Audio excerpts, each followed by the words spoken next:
Welcome, weary travelers of infinite dimensions, to the complete chronicle of Morty Smith, the anxious, impressionable, yet surprisingly resilient grandson, who serves as both anchor and catalyst in Rick Sanchez's chaotic adventures across the multiverse. Tonight, we explore the full journey of how an ordinary 14-year-old boy became the unlikely hero of countless interdimensional crises, growing from terrified sidekick to morally complex young man navigating impossible choices. Settle comfortably as we drift through the layers of Morty's existence, his fears, growth, relationships, and the profound impact he has on everyone around him. Let this gentle exploration of courage found in unlikely places carry you toward peaceful rest. The boy who would become known across infinite dimensions as the unlikely hero of countless cosmic adventures was, in the months before Rick Sanchez's arrival, perhaps the most ordinary 14-year-old in suburban America, a designation that brought him no comfort and considerable shame as he navigated the treacherous social landscape of Harry Herbson High School with all the grace and confidence of someone perpetually expecting disaster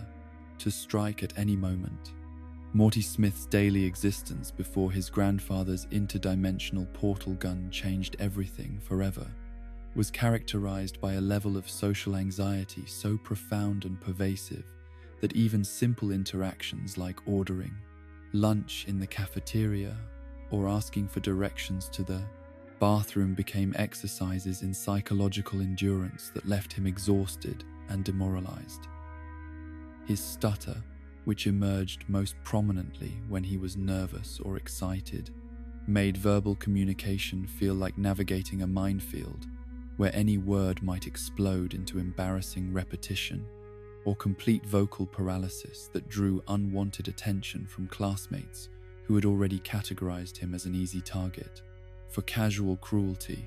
The academic challenges that Morty faced were compounded by learning disabilities that made traditional classroom instruction feel like attempts to decode alien languages, while everyone around him effortlessly absorbed information that seemed to bounce off his consciousness without leaving any meaningful impression.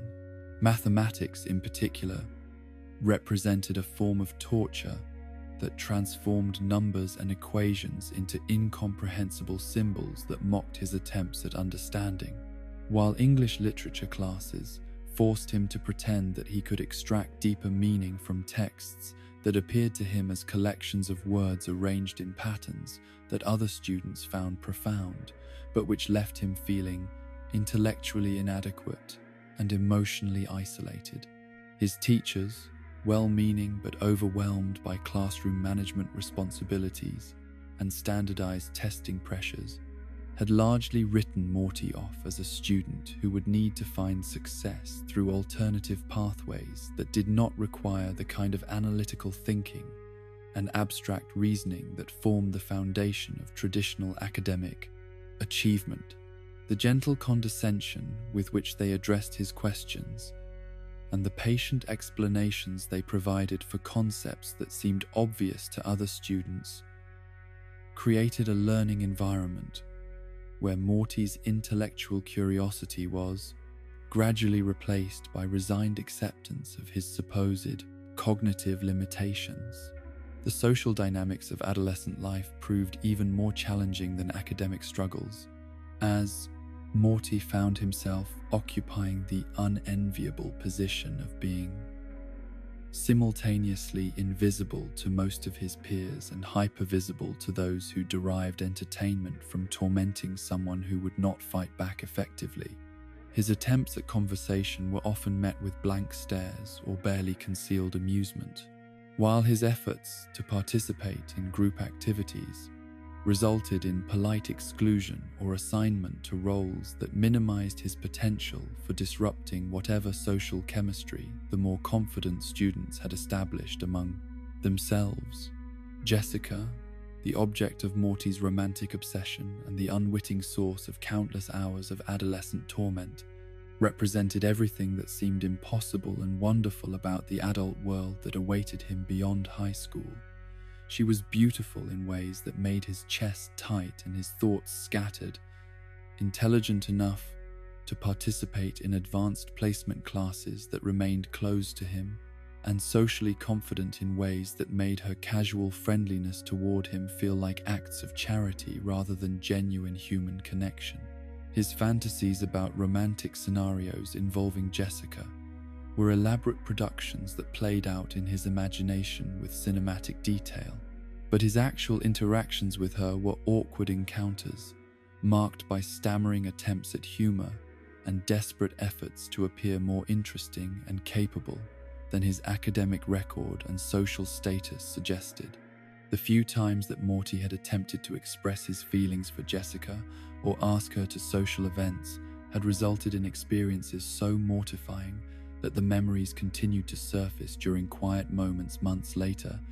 causing physical reactions of embarrassment and self-recrimination that made him question whether romantic relationships were realistically possible for someone with his combination of social awkwardness and emotional intensity. Jessica's gentle rejections were delivered with the kind of practiced kindness that suggested she had considerable experience letting down boys like Morty without causing unnecessary pain, but her consideration only intensified his feelings of inadequacy and reinforced his growing conviction that he was fundamentally unsuited for the kind of romantic connections that seemed to develop naturally for other teenagers. The family dynamics within the Smith household before Rick's arrival had established patterns of interaction that positioned Morty as the family member most in need of protection and least capable of contributing meaningfully to important decisions about their collective welfare and future plans.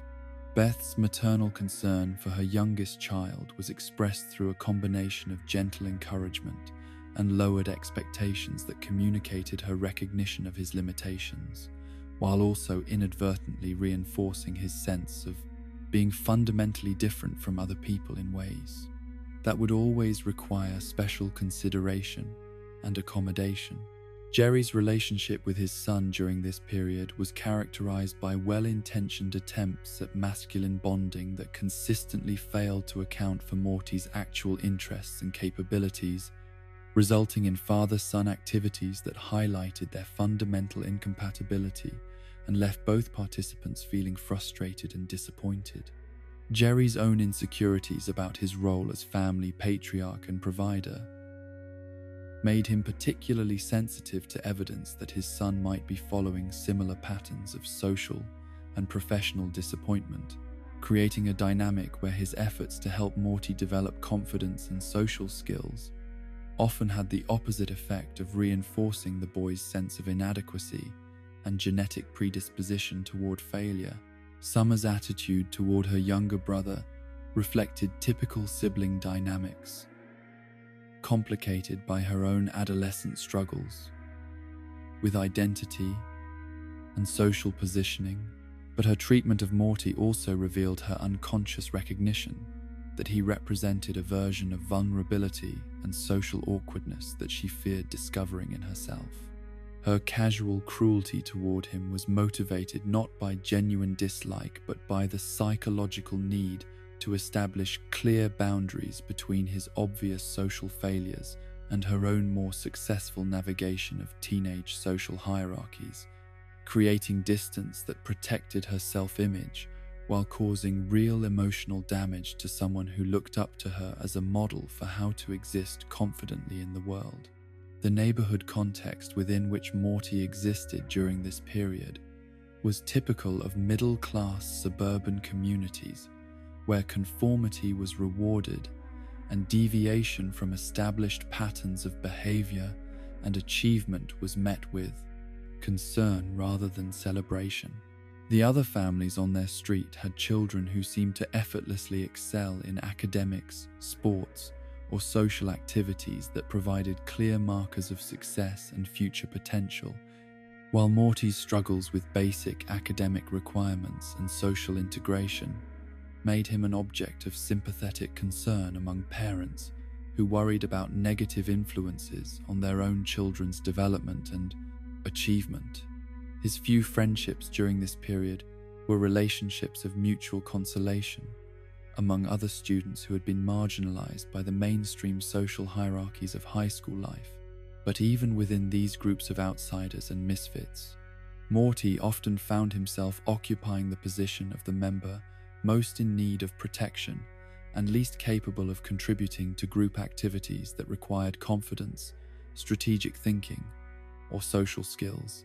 The bonds he formed with other rejected students were genuine but fragile, based more on shared exclusion from popular social circles than on common interests or complementary personalities that might have provided foundation for lasting relationships. The extracurricular activities that Morty attempted during this period were undertaken with desperate hope that he might discover hidden talents or develop skills that would provide him with sources of confidence and social connection. But his efforts at joining clubs, trying out for teams, or participating in student organizations consistently ended in experiences that reinforced his sense of being fundamentally unsuited for activities that other students found rewarding and manageable. His attempts at athletic participation were handicapped by coordination problems and lack of competitive instinct, while his efforts at joining academic clubs revealed the full extent of his intellectual limitations in contexts where performance was directly comparable to that of more capable students. The psychological impact of these accumulated failures and disappointments was evident in Morty's increasing tendency towards social withdrawal, and his growing conviction that adulthood would represent an extension of adolescent struggles,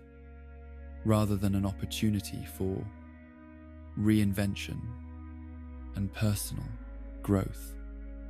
His daydreams about future possibilities were increasingly dominated by fantasies of escape rather than achievement, scenarios where external circumstances would transform him into someone capable of commanding respect and romantic attention, without requiring him to develop capabilities that seemed beyond his reach through conventional effort and practice. The sleep problems that Morty experienced during this period reflected the anxiety and self-doubt that characterized his waking hours, as his nights were filled with stress dreams about social humiliation, academic failure, and romantic rejection that left him feeling exhausted and emotionally drained even after technically adequate amounts of rest. His appetite was inconsistent, fluctuating between periods of stress-induced loss of interest in food and episodes of compulsive eating that provided temporary comfort but also contributed to his negative self-image and concerns about physical attractiveness that complicated his already difficult relationship with his changing adolescent body. The media consumption that occupied much of Morty's free time during this period consisted primarily of science fiction movies and television shows that provided him with temporary escape into worlds where ordinary people could become heroes through circumstances beyond their control,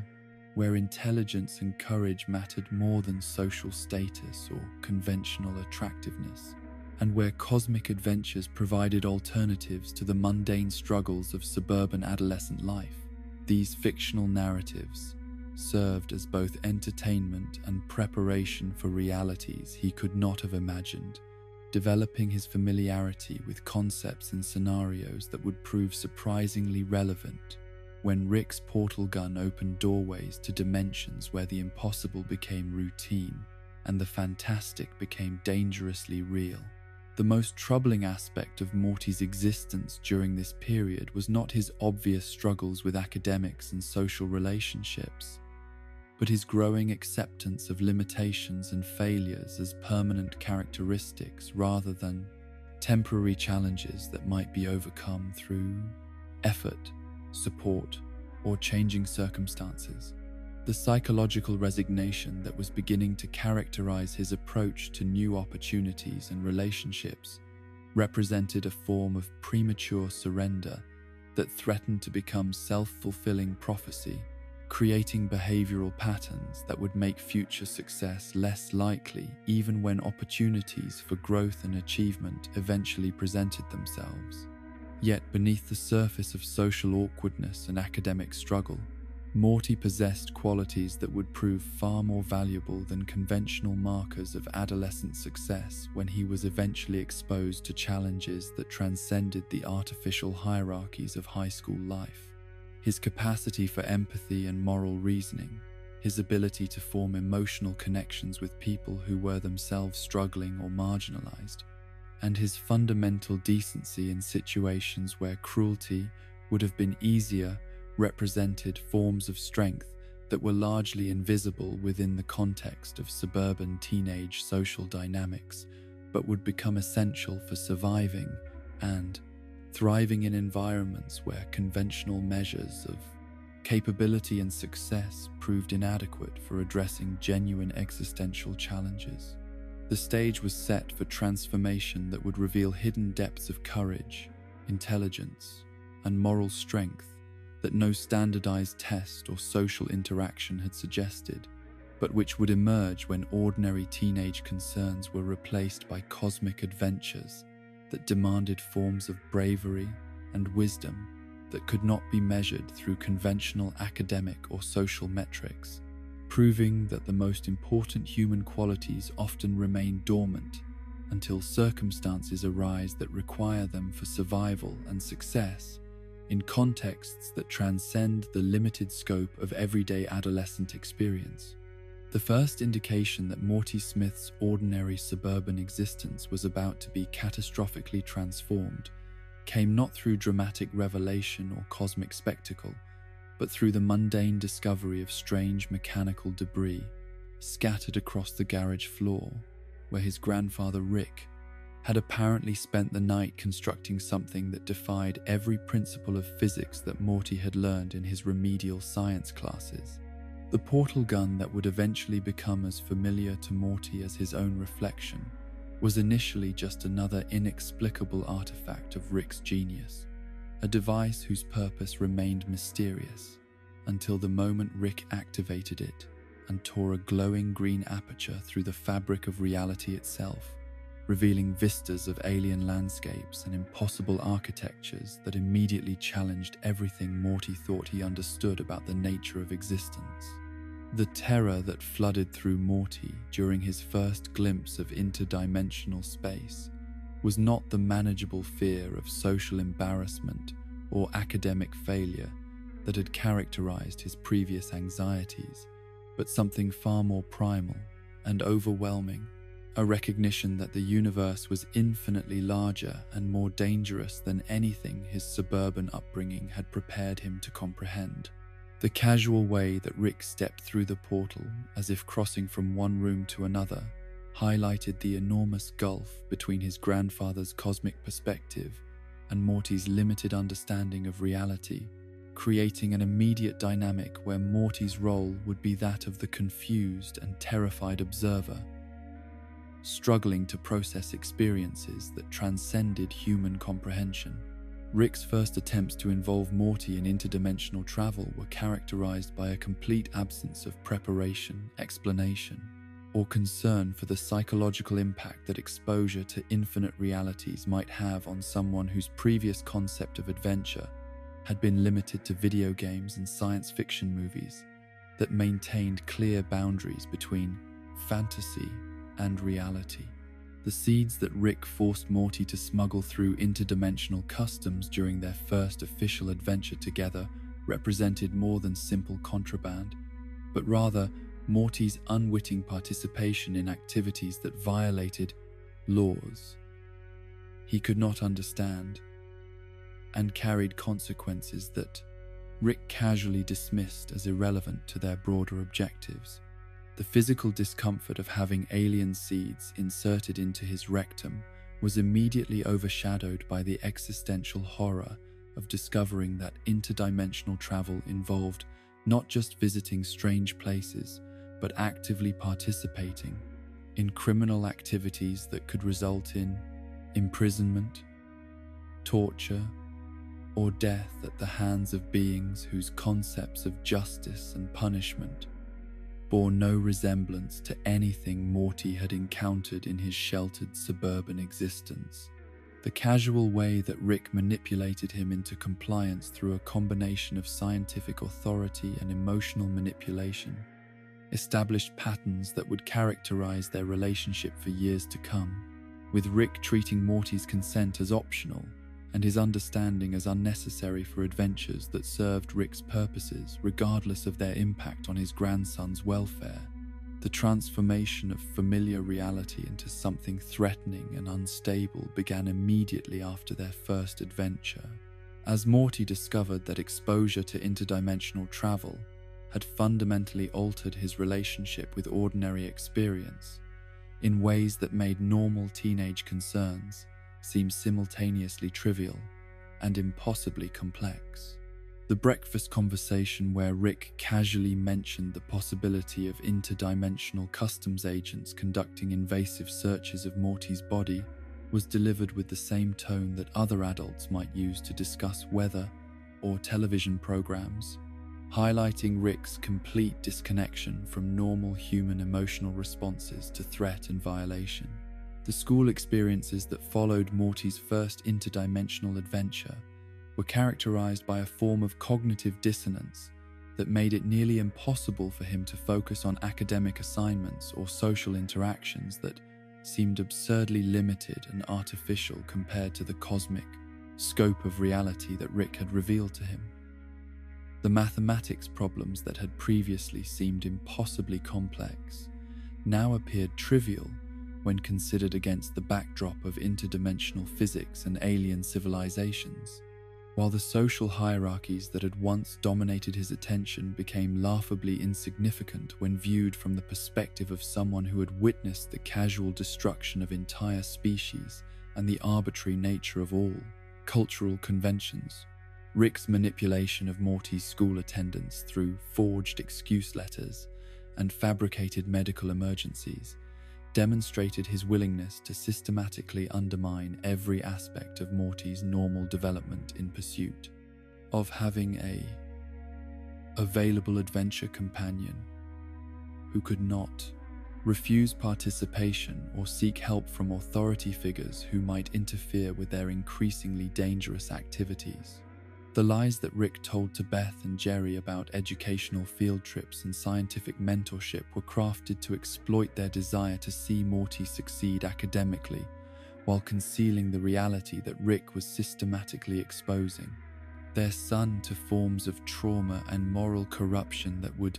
have horrified them if they had possessed any understanding of what interdimensional adventure actually involved. The normalization process that transformed Morty from terrified observer to reluctant participant in cosmic violence occurred gradually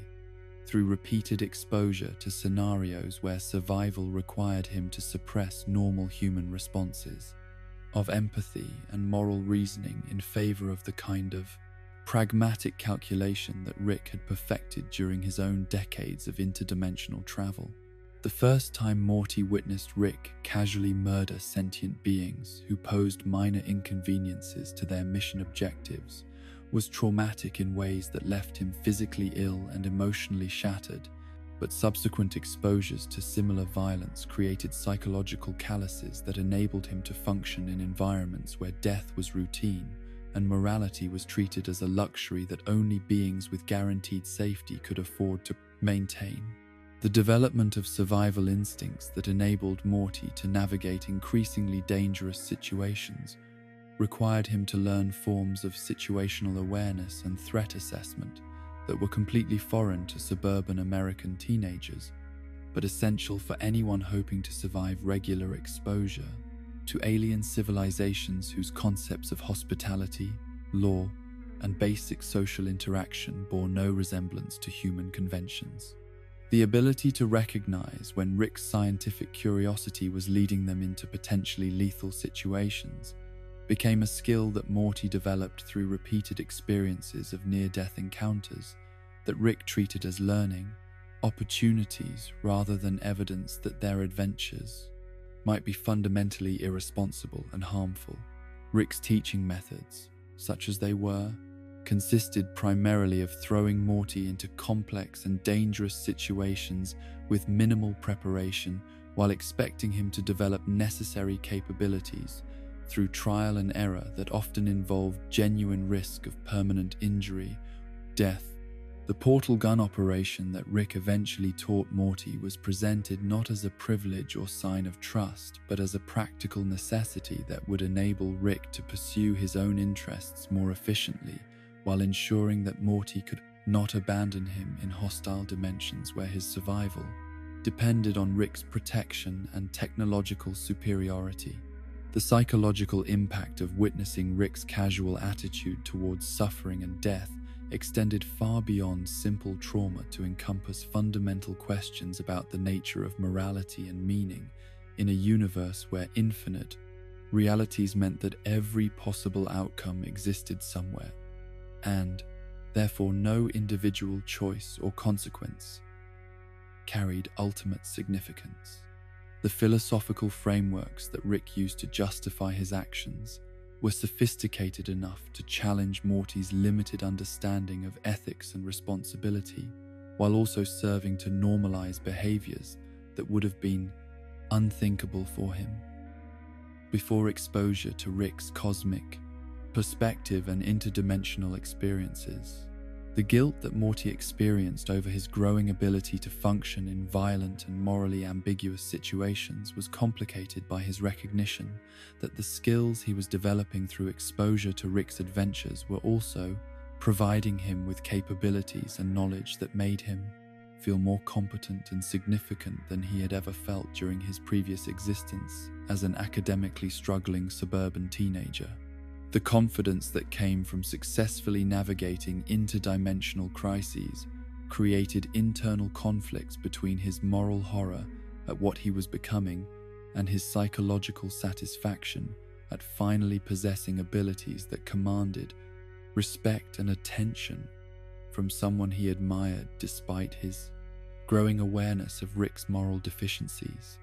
The isolation that resulted from being unable to share his experiences with anyone who might provide emotional support or moral guidance was perhaps more damaging than the direct trauma of interdimensional violence, as Morty found himself carrying secrets that were simultaneously too incredible for others to believe and too horrifying for him to process without help from people who could understand the psychological impact of cosmic horror on someone whose previous challenges had been limited to academic struggles and social awkwardness. The loneliness of being the only person in his normal social environment who knew the truth about reality's infinite scope and inherent meaninglessness created forms of existential isolation that no amount of adventure or excitement could adequately compensate for or resolve. Rick's systematic undermining of Morty's relationships with family members and potential friends served the practical purpose of ensuring that his grandson remained available for adventures, while also eliminating sources of emotional support that might have provided Morty with the stability and perspective necessary to recognize and resist the psychological manipulation that characterized their relationship. The wedge that Rick drove between Morty and his parents was accomplished through a combination of secrets that could not be shared and experiences that could not be explained, creating barriers to communication and intimacy that served Rick's interests while isolating Morty from the very people who should have been protecting him from exploitation and abuse. The academic consequences of missing school for interdimensional adventures were initially manageable through Rick's technological interventions and scientific authority, but the cumulative impact of repeated absences and the psychological effects of cosmic trauma began to manifest in ways that threatened Morty's ability to maintain even the minimal academic performance that had characterized his, quote, pre-Rick existence. The disconnect between the complexity of problems he was solving in alternate dimensions and the simplicity of classroom assignments created cognitive dissonance that made traditional education seem pointless, while also highlighting how, completely, his development had been redirected toward purposes that served Rick's interests rather than Morty's long-term welfare. The physical changes that resulted from exposure to alien environments, exotic radiations, and interdimensional parasites were initially subtle but gradually accumulated into health issues that Rick dismissed as minor inconveniences, while Morty struggled with symptoms and side effects that had no earthly medical explanation or treatment. The casual way that Rick exposed him to potentially mutagenic substances and life-threatening situations demonstrated a complete absence of concern for Morty's long-term health and development that revealed the fundamental selfishness underlying Rick's claims of educational mentorship and family bonding through shared adventure. The moral compromises that Morty was forced to make in order to survive increasingly complex and dangerous situations began with small acts of deception and pragmatic violence, but gradually escalated into participation in activities that violated his basic sense of right and wrong in ways that created lasting psychological damage and fundamental changes in his character and worldview. The recognition that survival in Rick's world required him to become someone he would have found morally reprehensible before their adventures began created internal conflicts that no amount of rationalization or philosophical justification could completely resolve or eliminate. The addiction-like quality that interdimensional adventure began to develop despite its traumatic and destructive aspects reflected the way that extreme experiences can create psychological dependencies that override rational evaluation of costs and benefits, especially for someone whose previous existence had been characterized by boredom, insignificance, and social rejection. The excitement and sense of importance that came from participating in cosmic events and wielding advanced technology provided psychological rewards that were difficult to abandon even when the price included exposure to trauma and moral corruption that threatened his fundamental sense of identity and values. Rick's gradual revelation of the infinite nature of reality and the existence of countless alternate versions of everyone Morty knew and cared about was perhaps the most psychologically destructive aspect of his interdimensional education, as it undermined the foundations of meaning and significance that had enabled him to maintain hope and moral commitment despite his ordinary suburban struggles and limitations. The knowledge that infinite versions of himself existed across unlimited dimensions raised questions about identity and uniqueness that no 14-year-old should have been forced to confront, while also providing Rick with powerful tools for manipulation and control that exploited Morty's need for meaning and significance in an apparently meaningless universe. The stage was set for years of increasingly complex adventures that would test Morty's ability to maintain his humanity while functioning effectively in environments that demanded moral flexibility and emotional detachment, creating internal tensions between his natural empathy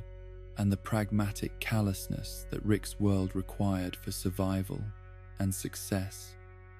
In contexts where conventional human values were not just irrelevant, but potentially fatal,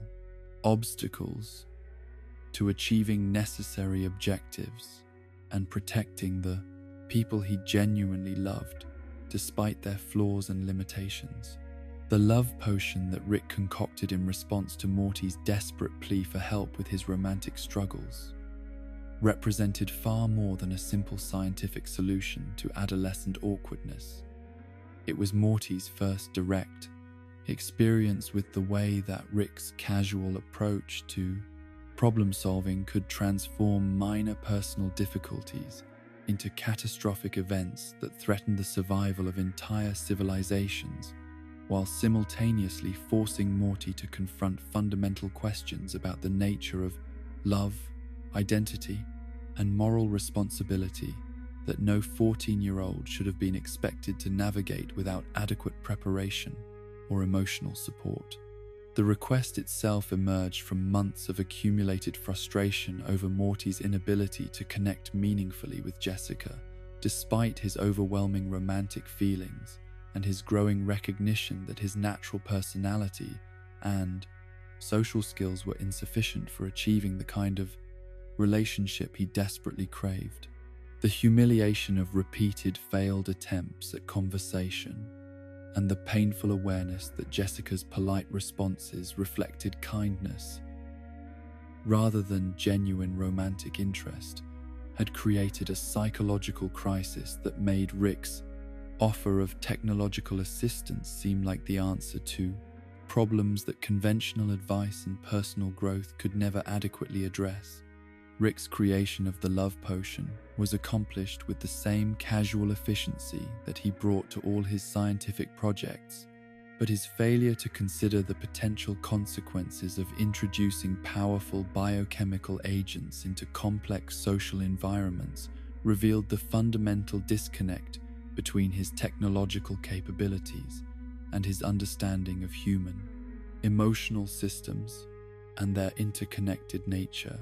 The potion that was supposed to make Jessica temporarily attracted to Morty was designed without regard for dosage control,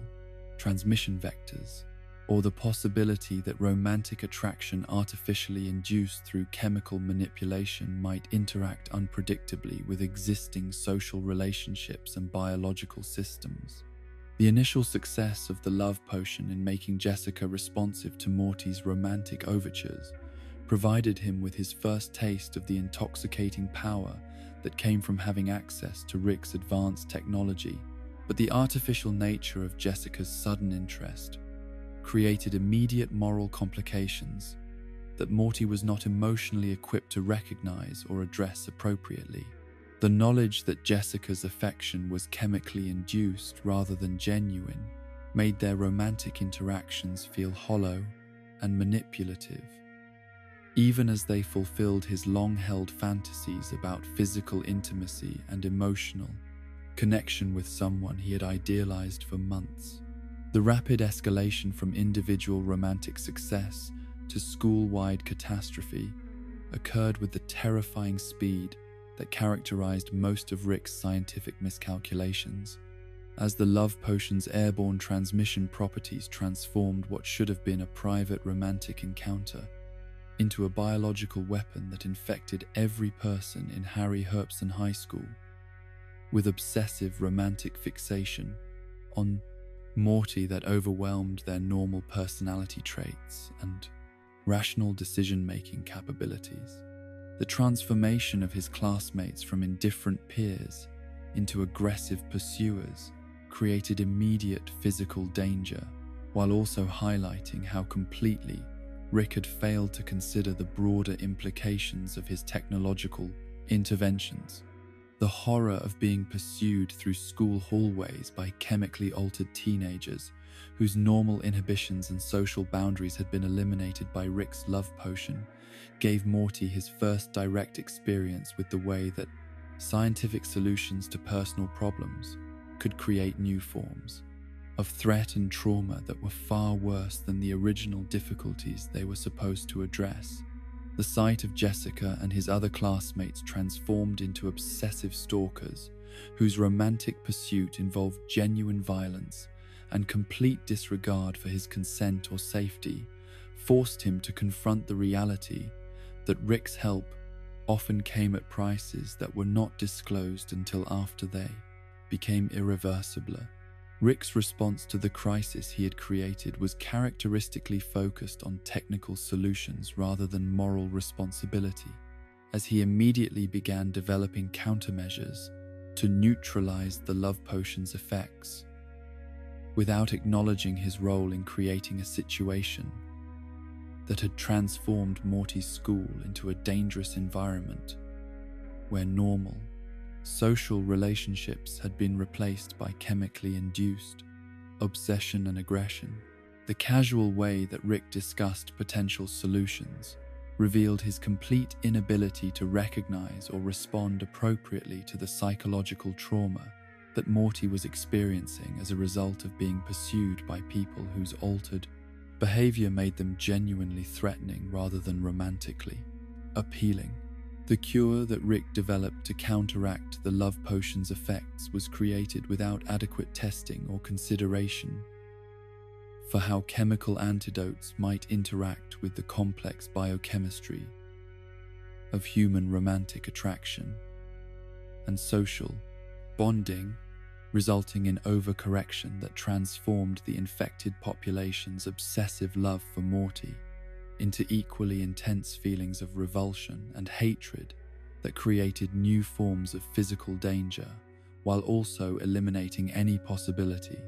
that his relationships with his classmates could return to their previous state of benign indifference. The psychological impact of witnessing people he had known for years, transformed first into obsessive admirers and then into violent enemies solely through the application of Rick's technology, forced Morty to confront the artificial and manipulable nature of human emotions and social relationships in ways that undermined his ability to trust the authenticity of any romantic or interpersonal connection. The knowledge that love and hatred could be chemically induced with equal ease made it impossible for him to evaluate his own feelings or those of others without wondering whether they represented genuine emotional responses or the lingering effects of technological manipulation. The global spread of the love potion's effects, which Rick revealed had occurred through atmospheric transmission and meteorological distribution systems, transformed what had initially appeared to be a localized school crisis into a planetary emergency that threatened the stability of human civilization, while also demonstrating the cosmic scope of consequences that could result from Rick's casual attempts to solve minor personal problems through the application of advanced technology without adequate consideration of systemic implications. The mutation of the infected population into grotesque creatures that retained their obsessive focus on Morty while losing most of their human physical characteristics represented perhaps the most traumatic aspect of the entire crisis, as it forced him to witness the transformation of everyone he had ever known into beings that were simultaneously familiar and monstrous, retaining enough of their original personalities to be recognizable while becoming so physically altered that normal human relationships were no longer possible. Rick's decision to abandon their original dimension, rather than attempting to develop solutions for the global catastrophe he had created, was presented as pragmatic necessity rather than moral failure. But the casual way he dismissed the suffering of billions of people as an acceptable cost for maintaining their own safety and convenience provided Morty with direct evidence of the nihilistic worldview that enabled Rick to function despite the massive scope of destruction that regularly resulted from his scientific activities and personal decisions. The process of finding and relocating to a replacement dimension where their alternate selves had died in an unrelated accident was accomplished with mechanical efficiency that highlighted Rick's extensive experience with dimensional abandonment as a solution to problems that required moral responsibility and long-term commitment to repair rather than simple technological fixes. The portal technology that made such escapes possible also enabled Rick to avoid confronting the consequences of his choices, while teaching Morty that relationships and realities were replaceable resources rather than unique connections that deserved protection and nurturing. The burial of their own corpses in the replacement dimension represented Morty's most direct confrontation with mortality and the arbitrary nature of individual existence in a multiverse where infinite versions of every person lived, infinite variations of every possible life. The physical act of shoveling dirt over his own dead body while Rick casually explained the circumstances that had led to their alternate selves' deaths forced Morty to process existential horror that would have been challenging for adults with extensive philosophical preparation and psychological support systems. The assumption of their dead counterparts' identities required Morty to participate in an elaborate deception that involved pretending that nothing significant had changed while internally processing the knowledge that everyone he interacted with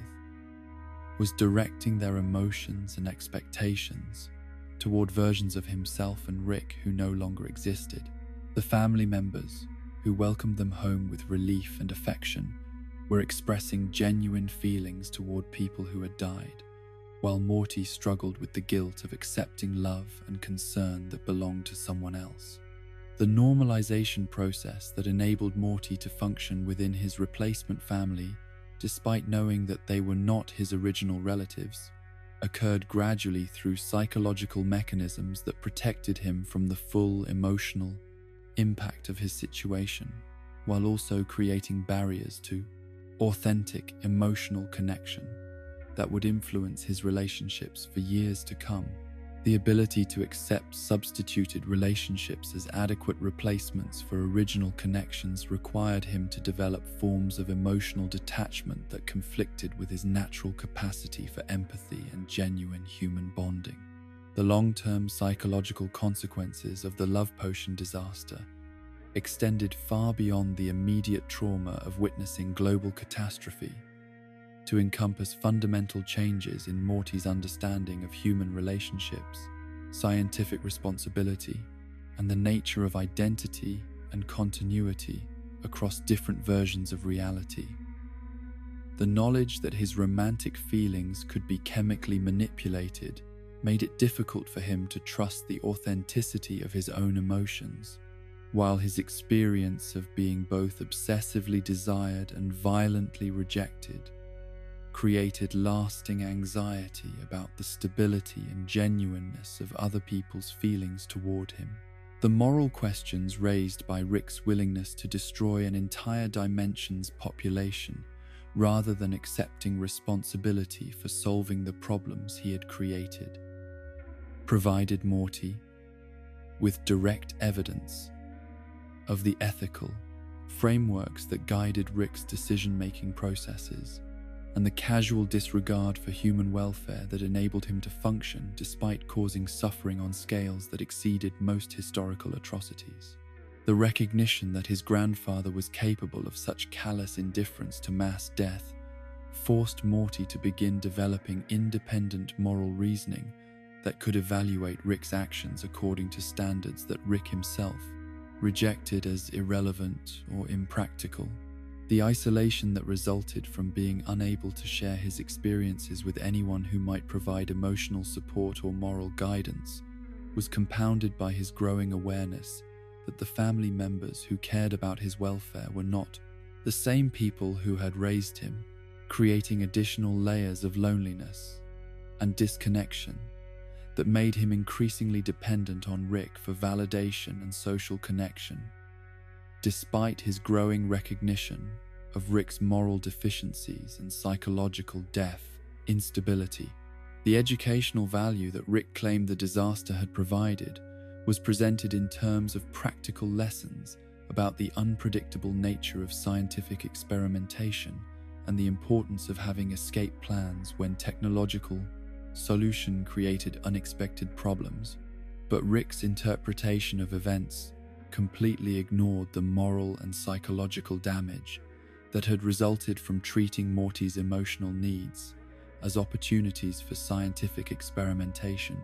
without consideration of consent, long-term consequences. The precedent established by their first-dimensional abandonment created patterns of behavior and expectation that would influence their relationship for years to come, as Morty learned that Rick's protection was conditional on their ability to escape consequences rather than address them responsibly, while Rick reinforced his assumption that problems could be solved through technological superiority rather than moral commitment to the welfare of people affected by their actions. The stage was set for future adventures that would test Morty's developing moral reasoning against Rick's pragmatic nihilism while also exploring the psychological consequences of living with knowledge that individual relationships and entire realities could be abandoned and replaced when they became inconvenient or problematic, creating internal tensions between Morty's natural empathy and the emotional detachment that seemed necessary for psychological survival in Rick's morally flexible universe of infinite possibilities and casual destruction. The transformation of Morty's relationship with his sister Summer from casual sibling antagonism to genuine partnership and mutual protection began during the period when Rick's influence on their family dynamics created new forms of crisis and opportunity that forced both teenagers to recognize their shared vulnerability to forces beyond their individual control or understanding. The rivalry that had characterized their interactions throughout childhood was gradually replaced by alliance born of necessity, as they discovered that their parents' marriage was fundamentally unstable, and that Rick's presence in their lives brought both extraordinary possibilities and existential threats that required coordinated responses from family members who understood the true scope of their situation. Summer's initial reaction to Rick's return and his growing influence over family decision-making processes was characterized by skepticism and resentment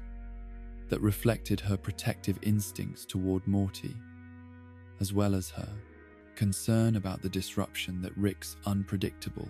behavior was causing to the domestic stability she had worked to maintain during his absence. Her observations about Morty's changing behavior and the mysterious nature of his absences from school revealed her sophisticated understanding of family dynamics and her recognition that Rick's mentorship was having effects on her younger brother that extended far beyond simple scientific education or grandfather-grandson bonding activities. The gradual revelation of Rick's interdimensional capabilities and the cosmic scope of his activities created new forms of sibling relationship that transcended normal adolescent concerns about social status and parental attention, as Summer and Morty found themselves united by shared knowledge of secrets that could not be discussed with their parents or friends without revealing information that might fundamentally alter their family's relationship with reality itself. The burden of maintaining these secrets while processing their psychological implications created bonds between the siblings that were based on mutual dependence and understanding rather than simple blood relationship or shared household circumstances. Morty's role as intermediary between his parents during their periods of marital conflict was complicated by his growing awareness that Rick's manipulation of family relationships served strategic purposes that prioritized Rick's convenience and emotional needs over the welfare of other family members, including the children who were most vulnerable to the psychological damage that resulted from domestic instability and parental dysfunction. The position of family peacemaker that Morty had occupied even before Rick's arrival became more complex and morally ambiguous when he began to suspect that some of the conflicts he was mediating had been artificially created or exacerbated through Rick's deliberate interventions. The discovery that Rick had orchestrated Beth and Jerry's divorce through psychological manipulation and strategic revelation of compromising information forced Morty to confront the reality that his grandfather's protection of Beth, the family, often involved systematic undermining of relationships and trust that threatened the emotional security of everyone involved, including the grandchildren whose welfare Rick claimed to prioritize above his own interests and convenience. The knowledge that his parents' separation had been engineered, rather than resulting from natural relationship problems, created guilt and anger that Morty struggled to process without adequate emotional support or guidance from adults who understood the complexity of his situation. Rick's favoritism toward Morty, which was explicitly acknowledged and strategically deployed to maintain compliance and emotional dependency, created significant strain in his relationship with Summer, as she recognized that her exclusion from Rick's adventures and scientific projects was based not on her capabilities or interests, but on Rick's assessment of her utility as an emotional anchor and adventure companion. The preferential treatment that Morty received through access to advanced technology and interdimensional travel was simultaneously a privilege that he valued and a source of guilt that complicated his relationships with family members who were denied similar opportunities for growth and excitement. The psychological burden of being Rick's chosen companion extended beyond simple responsibility for participating in dangerous adventures to encompass Morty's growing recognition that his importance to Rick was based primarily on his utility rather than genuine affection or concern for his individual welfare and development. The knowledge that Rick's attachment to him was conditional on his continued availability and compliance with demands that often violated his moral principles created internal conflicts between gratitude for the attention, opportunities he received, and resentment over the manipulation and exploitation that characterized their relationship. Summer's near-suicide attempt, which occurred during a period when she had learned about the family's history of dimensional abandonment and replacement, represented perhaps the most serious crisis that Morty faced in his role as family protector and emotional mediator, forcing him to confront the reality that Rick's casual attitude toward identity and replaceability had psychological consequences for family members that extended far beyond the direct participants in interdimensional adventures.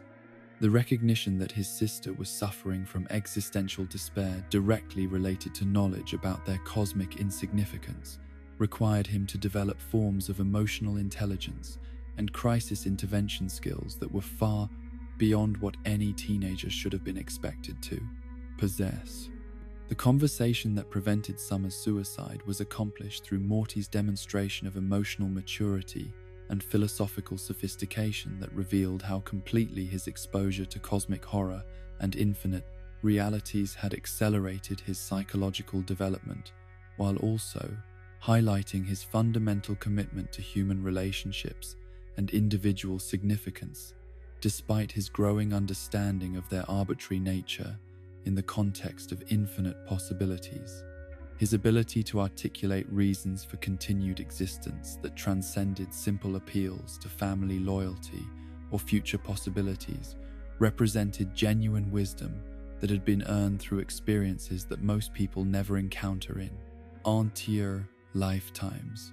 The alliance that emerged between Morty and Summer following her crisis was characterized by mutual recognition of their shared responsibility for maintaining family stability in the face of Rick's disruptive influence and their parents' emotional instability, creating a partnership that enabled them to coordinate responses to crises, while also providing each other with emotional support and reality checking that helped them maintain psychological equilibrium despite exposure to experiences that challenged normal human understanding of meaning and significance. Morty's protection of his family from Rick's worst influences required him to develop sophisticated understanding of manipulation techniques and psychological vulnerabilities that enabled him to recognize when Rick was exploiting other family members, while also learning to counteract such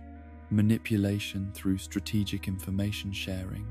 and emotional support that strengthened their resistance to coercion and deception.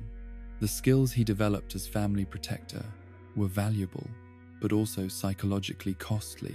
as they required him to maintain constant vigilance and assume responsibilities that should have belonged to adults with greater resources and experience.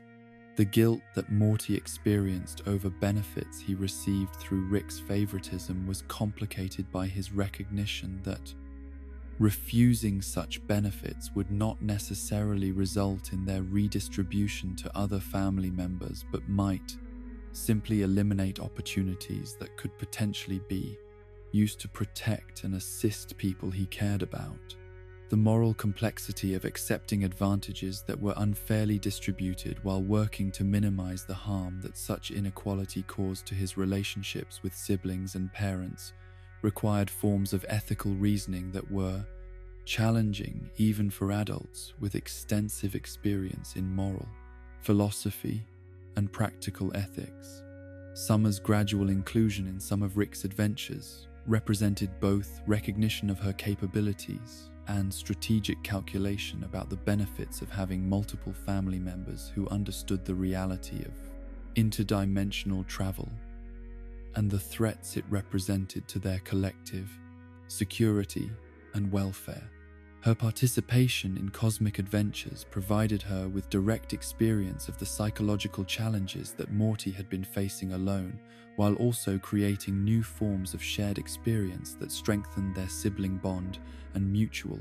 understanding of their unusual family circumstances. The development of Summer's relationship with Rick was complicated by her awareness of his manipulation of other family members and her determination to maintain independence and moral boundaries that Morty had gradually abandoned through years of exposure to Rick's worldview and behavioral expectations. Her ability to challenge Rick's authority and question his decisions provided Morty with models for resistance and boundary setting that he had struggled to develop on his own while under the constant pressure of Rick's psychological manipulation and emotional dependency. The coordination between Morty and Summer in managing family crises required them to develop sophisticated understanding of their parents' psychological vulnerabilities and relationship dynamics, while also learning to present united fronts against Rick's attempts to divide and manipulate family members according to his strategic objectives. The partnership they formed was based on genuine affection and mutual respect, but was also instrumental in nature, focused on achieving practical goals related to family stability and individual psychological welfare rather than simply enjoying sibling companionship and shared interests. The recognition that their parents were fundamentally unable to provide adequate protection or guidance for children who were regularly exposed to cosmic horror and interdimensional violence forced Morty and Summer to assume adult responsibilities for their own emotional welfare and moral development, while also serving as sources of stability and support for Beth and Jerry, whose own relationship problems were compounded by their inability to understand or address the real sources of stress and trauma in their children's lives. The long-term psychological consequences of serving as family emotional anchor while maintaining secrets about the true nature of their experiences created forms of isolation and premature maturation that affected Morty's ability to maintain normal adolescent relationships and developmental processes, as his understanding of cosmic insignificance and infinite possibility made typical teenage concerns seem trivial, while his responsibilities to his family prevented him from pursuing individual interests and relationships that might have provided balance and perspective. The evolution of family dynamics that resulted from Rick's presence and influence revealed both the strength and fragility of human relationships when subjected to pressures that transcended normal domestic challenges, demonstrating how extraordinary circumstances could strengthen bonds between family members, while also highlighting the limitations of love and loyalty when confronted with manipulation and exploitation by someone with superior knowledge and technological capabilities who prioritized his own interests over the welfare of people who depended on his protection and guidance. The stage was set for continued evolution of Morty's role within his family structure as he learned to balance his protective instincts and emotional commitments against the growing recognition that some forms of damage could not be prevented or repaired through individual effort and sacrifice. requiring him to develop more sophisticated understanding of his own limitations and the boundaries of his responsibility for other people's choices and psychological welfare in contexts where normal support systems and authority figures were inadequate for addressing the scope and complexity of challenges they faced together. The psychological transformation that occurred within Morty's mind as he gradually comprehended the true scope of infinite realities and his own cosmic insignificance was not a sudden revelation, but a slow erosion of the fundamental assumptions about meaning and uniqueness that had enabled him to function as a normal human being despite his various personal struggles and limitations. The first glimpse of alternate versions of himself through Rick's portal technology had initially seemed like fascinating curiosities rather than existential threats, but the accumulation of encounters with different Mortys across countless dimensions gradually forced him to confront questions about identity and significance that challenged every aspect of his understanding of who he was and why his individual existence might matter in any meaningful way. The discovery that infinite versions of himself existed across unlimited realities meant that every possible variation of his personality, every potential outcome of his choices, and every conceivable trajectory of his life was being lived simultaneously by countless other versions of Morty Smith, who shared his basic identity while experiencing radically different circumstances and making fundamentally different decisions about how to respond to the challenges and opportunities they encountered. The knowledge that somewhere in the multiverse there existed versions of himself who were successful, confident, and socially adept created painful comparisons that highlighted his own perceived inadequacies, while also raising disturbing questions about whether his personality traits and life circumstances were meaningful expressions of his authentic self or simply arbitrary results of dimensional lottery that could have produced entirely different outcomes under slightly altered conditions. The encounter with evil Morty at the Citadel of Rix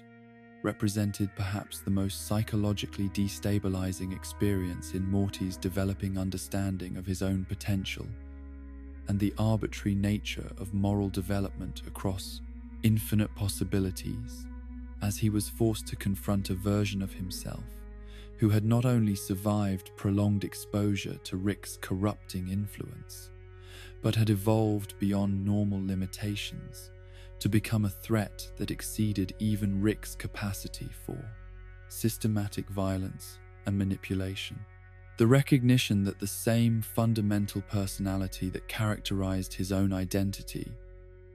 could develop into something capable of torturing other Mortys and orchestrating mass murder of Ricks challenged his basic assumptions about his own moral nature and the reliability of his ethical instincts. The Citadel itself, with its population of countless Ricks and Mortys, who had organized themselves into a functioning civilization based on the assumption that their infinite replication across dimensions created sufficient population density to justify complex social and economic systems, represented a horrifying vision of what interdimensional awareness might produce when applied systematically to the problem of meaning and purpose in an infinite multiverse. The casual way that Citadel Ricks treated Mortys as interchangeable resources and the resignation with which most Mortys accepted their exploitation revealed the logical endpoint of truly understanding one's cosmic insignificance and replaceability.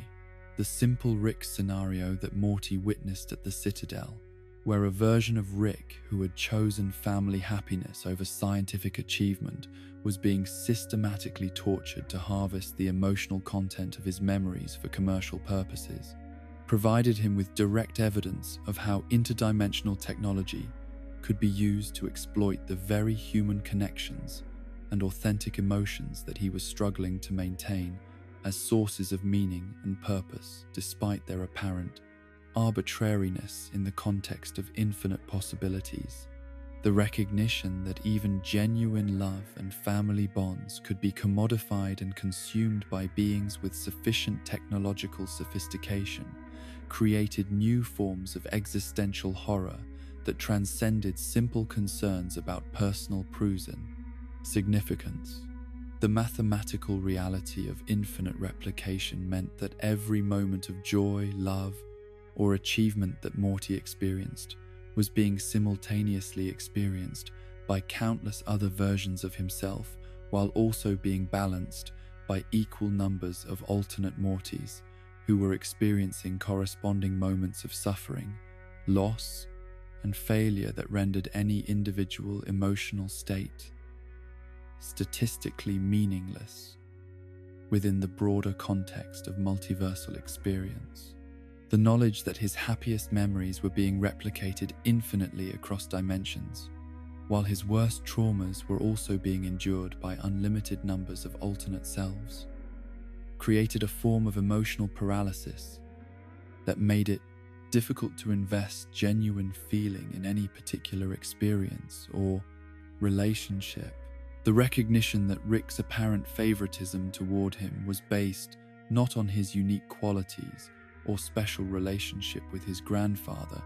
but on practical considerations about Morty brainwaves and their utility for masking. Rick's genius from interdimensional authorities revealed how completely his sense of being valued and important had been based on misunderstanding of the instrumental nature of their relationship. The discovery that he served primarily as camouflage and emotional anchor rather than genuine companion or beloved family member forced him to reevaluate every interaction they had shared, while also questioning whether any of Rick's expressions of affection or concern reflected authentic emotions rather than strategic manipulation.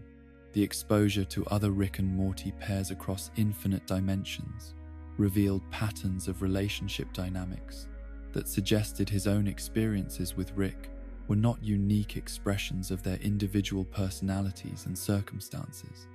but predictable outcomes of psychological and situational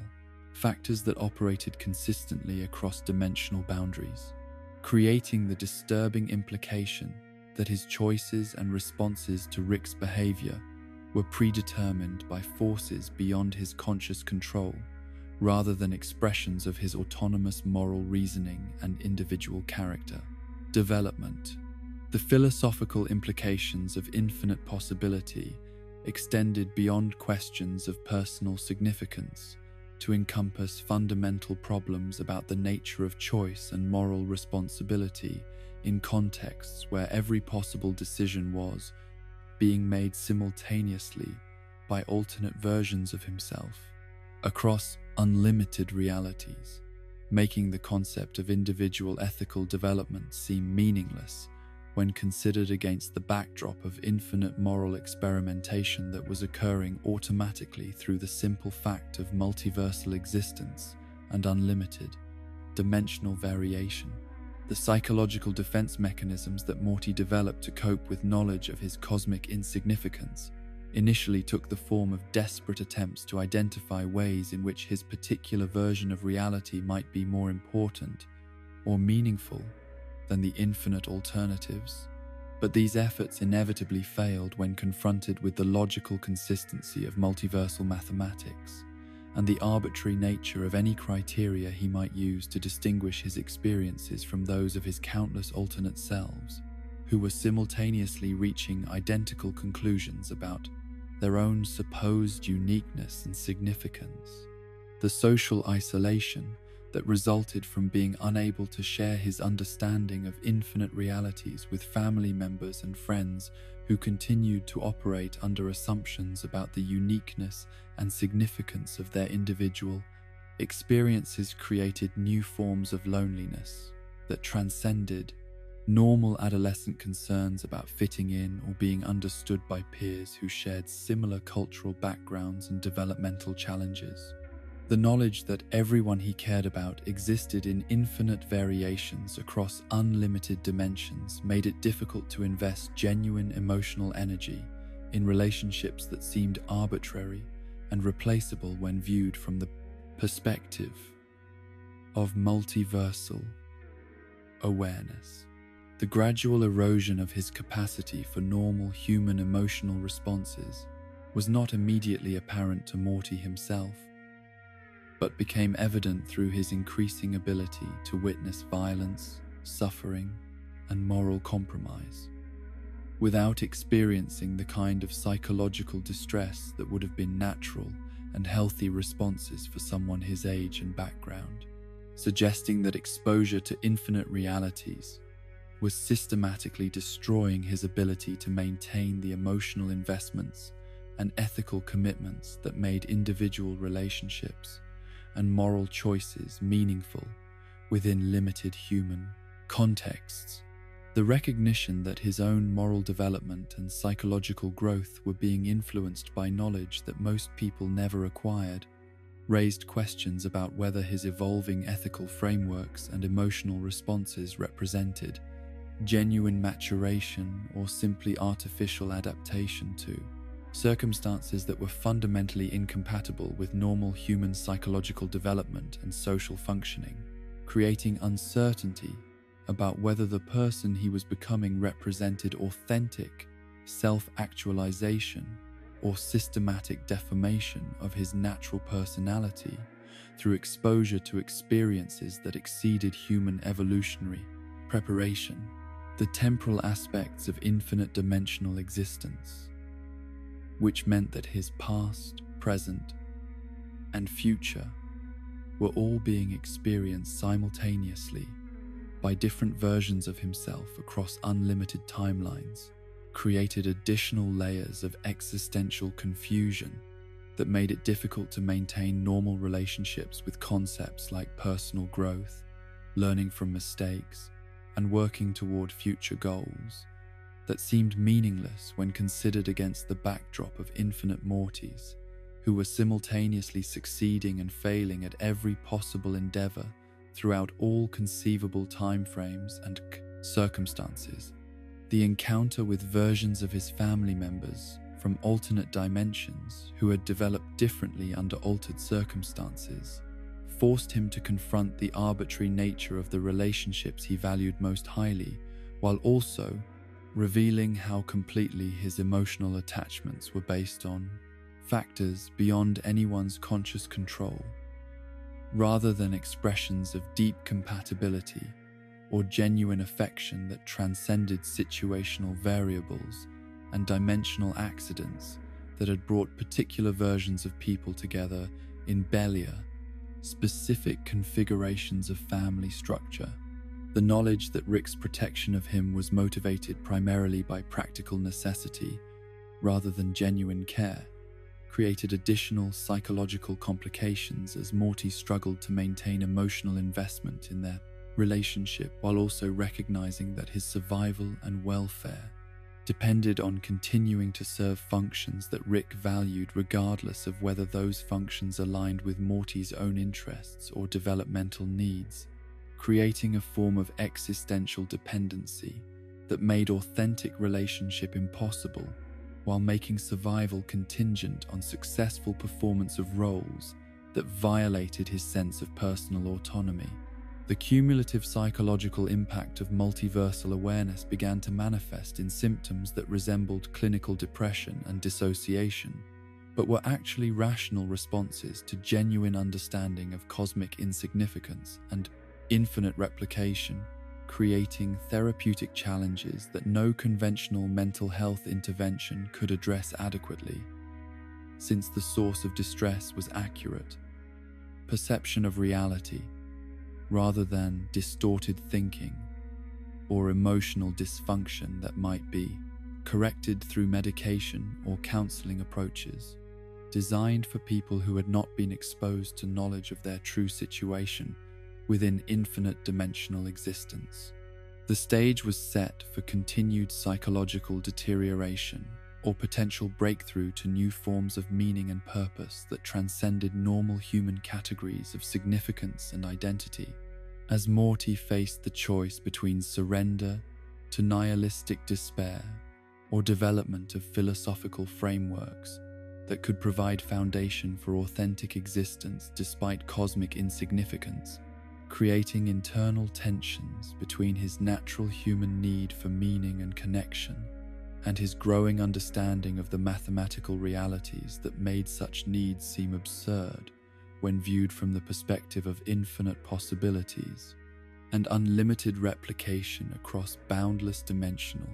space. The development of Morty's ethical framework in an environment where conventional moral categories proved inadequate for evaluating behavior and consequences required him to construct new forms of moral reasoning that could account for the complex realities of interdimensional existence while still maintaining connection to the fundamental human values that prevented him from becoming as callous and destructive as Rick had become through decades of cosmic exposure and unlimited power. The challenge of maintaining moral principles in contexts where survival often required actions that would be unconscionable under normal circumstances forced Morty to develop sophisticated understanding of situational ethics and the difference between compromise and corruption, learning to navigate moral complexity without abandoning the core commitments that defined his identity and preserved his humanity. The first major test of Morty's emerging ethical framework occurred during encounters with alien civilizations, whose concepts of morality and justice bore no resemblance to human values, forcing him to decide whether his moral principles were universal truths that applied across all contexts or cultural constructions that were only relevant within human social systems. The discovery that beings with radically different evolutionary histories and social structures had developed entirely different approaches to questions about individual rights, collective welfare, and the acceptable use of violence challenged his assumptions about the objective nature of ethical principles, while also highlighting the difficulty of maintaining consistent moral positions when operating across dimensional boundaries. The Purge Planet experience represented perhaps the most significant test of Morty's ability to maintain moral boundaries in situations where violence was not only acceptable, but legally mandated and socially expected, forcing him to confront the difference between understanding cultural relativism intellectually and maintaining personal ethical standards when surrounded by systematic brutality that served social functions within alien civilizations. His initial horror at the casual violence of the Purge gradually gave way to recognition that survival might require temporary participation in activities that violated his deepest moral convictions, creating internal conflicts between practical necessity and ethical consistency that would influence his decision-making processes for years to come. The moment when Morty chose to spare the life of an alien who had attempted to kill him during the Purge represented a crucial assertion of his moral autonomy and his determination to maintain ethical principles, even when such principles seemed impractical or potentially dangerous within the context of alien social systems that operated according to different assumptions about the value of individual life and the appropriate responses to aggression and conflict. The decision to show mercy when violence would have been easier and more strategically sound demonstrated his commitment to values that transcended immediate practical considerations and cultural expectations. Rick's response to Morty's ethical choices during their adventures was consistently dismissive and manipulative, as he attempted to convince his grandson that moral principles were luxury beliefs that could not be maintained by anyone who truly understood the cosmic scope of reality and the arbitrary nature of all cultural values and social conventions. The philosophical arguments that Rick deployed against conventional morality were sophisticated enough to challenge Morty's limited formal education in ethics, while also serving Rick's psychological need to justify his own moral compromises and systematic abandonment of human values. Through decades of interdimensional violence and exploitation, the psychological burden of serving as moral conscience for someone who had explicitly rejected conventional ethical frameworks required Morty to develop forms of courage and persistence that extended far beyond physical bravery to encompass the emotional strength necessary to maintain unpopular positions and challenge authority figures whose approval and protection he desperately needed for psychological security and practical survival. The role of conscience was made more difficult by Rick's superior intelligence and extensive experience with moral philosophy, which enabled him to construct sophisticated rationalizations for behavior that Morty instinctively recognized as wrong but lacked the intellectual tools to refute through logical argumentation. The gradual corruption of Morty's moral reasoning, through repeated exposure to situations where ethical compromise seemed necessary for survival or protection of innocent people, created internal tensions between his natural empathy and compassion and the pragmatic calculations that Rick's world demanded for effective functioning in environments where conventional moral rules led to failure and often death. The recognition that absolute adherence to ethical principles might result in greater suffering for people he cared about forced him to develop more nuanced understanding of moral responsibility that accounted for consequences as well as intentions. The encounter with Unity, Rick's former romantic partner who controlled entire planetary populations through mental manipulation, provided Morty with direct experience of how advanced beings justified systematic violation of individual autonomy through appeals to collective welfare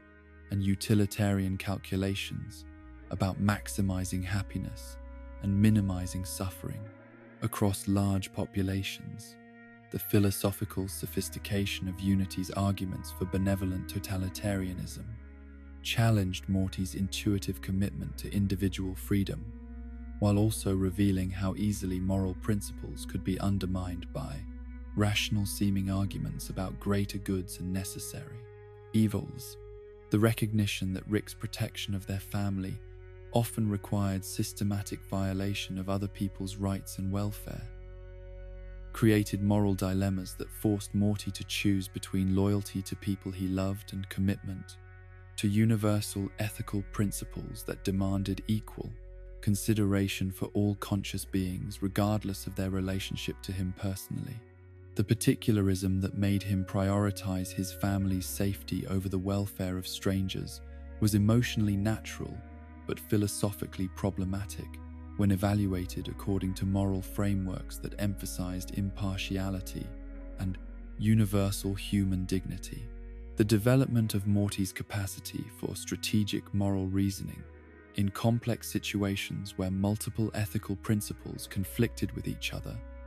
required him to learn forms of practical wisdom that enabled him to evaluate competing claims and make decisions that honored his fundamental values while acknowledging the limitations imposed by circumstances beyond his control. The skill of moral navigation in ambiguous situations was essential for maintaining psychological integrity while functioning effectively in Rick's world, but it also created risks of rationalization and self-deception that could gradually erode his ethical commitments through accumulated compromises and exceptions. The moments when Morty chose to help alien beings who posed no direct threat to him or his family demonstrated his ability to extend moral consideration beyond narrow circles of personal loyalty to encompass broader principles about the brutally treatment of conscious beings who deserved compassion and assistance regardless of their species, dimension of origin, or potential utility in advancing his own interests. These acts of gratuitous kindness served no strategic purpose, but affirmed his commitment to values that transcended practical calculation and immediate self-interest.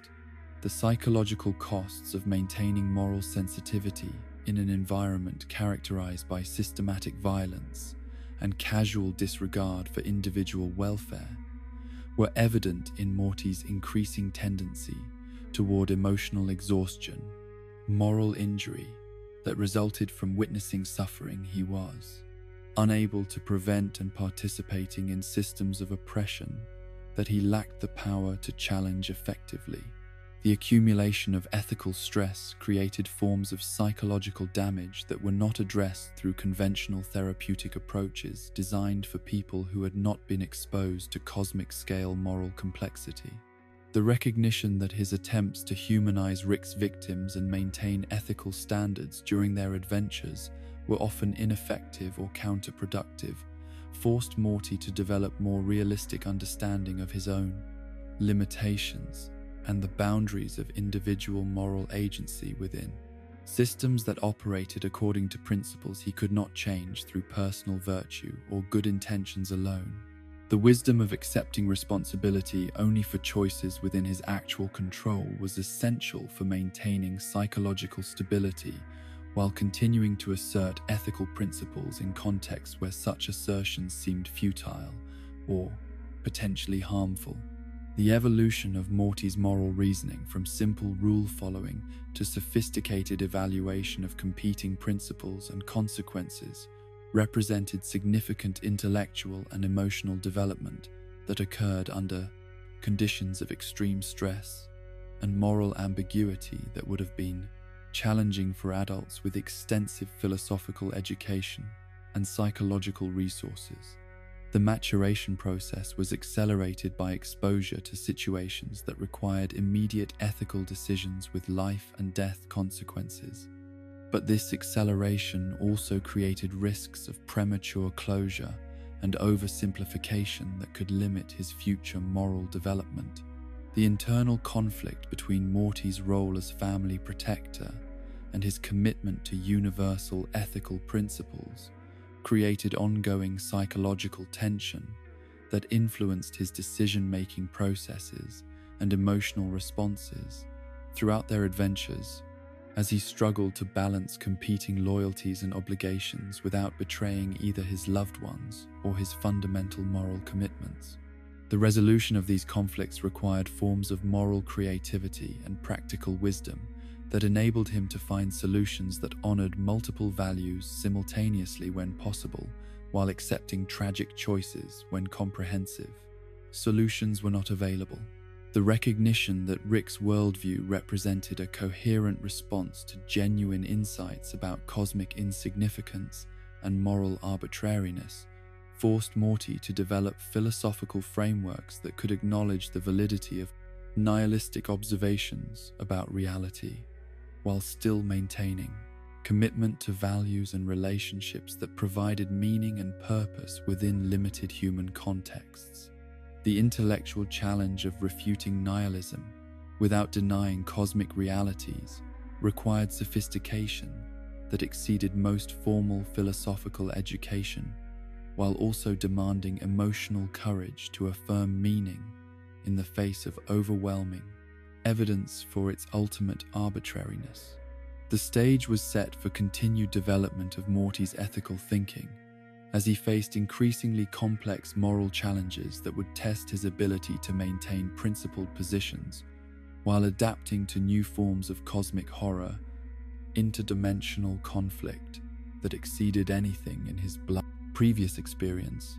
requiring him to expand his moral imagination while preserving the fundamental commitments that prevented him from becoming another version of Rick's callous indifference to suffering and systematic exploitation of anyone who could not resist his superior power and technological capabilities. The moments when Morty demonstrated capabilities that exceeded everyone's expectations, including his own, were not dramatic revelations of hidden superpowers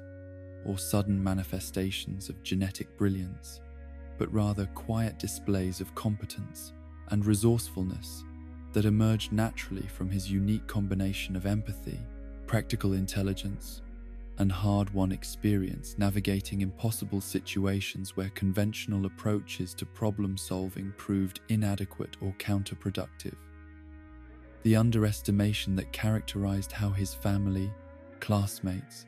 and even Rick viewed his potential created circumstances where his actual achievements were consistently surprising to observers who had categorized him as fundamentally limited by academic struggles and social awkwardness that masked more sophisticated forms of intelligence and capability. The crisis management skills that Morty developed through repeated exposure to interdimensional emergencies were not immediately apparent to casual observers, but became evident during situations that required rapid assessment of complex threats, creative application of available resources, and coordinated responses that accounted for multiple variables and competing priorities simultaneously. His ability to remain functional under extreme stress while maintaining awareness of other people's safety and emotional needs represented forms of practical intelligence that were far more valuable than traditional academic achievements in contexts where survival depended on adaptability and quick thinking rather than memorized knowledge or standardized test performance. The diplomatic capabilities that Morty demonstrated during encounters with alien civilizations, whose social structures and communication patterns bore no resemblance to human conventions, revealed his intuitive understanding of universal principles of respect and empathy that transcended species, barriers, and cultural differences, enabling him to establish meaningful connections with beings whose appearance and behavior initially seemed threatening or incomprehensible. His success in negotiating peaceful resolutions to conflicts that Rick approached through violence and intimidation highlighted the practical value of emotional intelligence and genuine concern for other people's welfare in situations where technological superiority alone was insufficient for achieving sustainable solutions.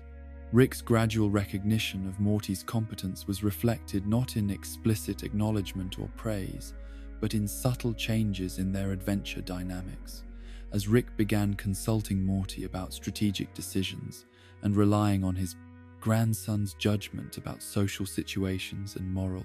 complications that Rick's analytical approach could not address effectively. The shift from Morty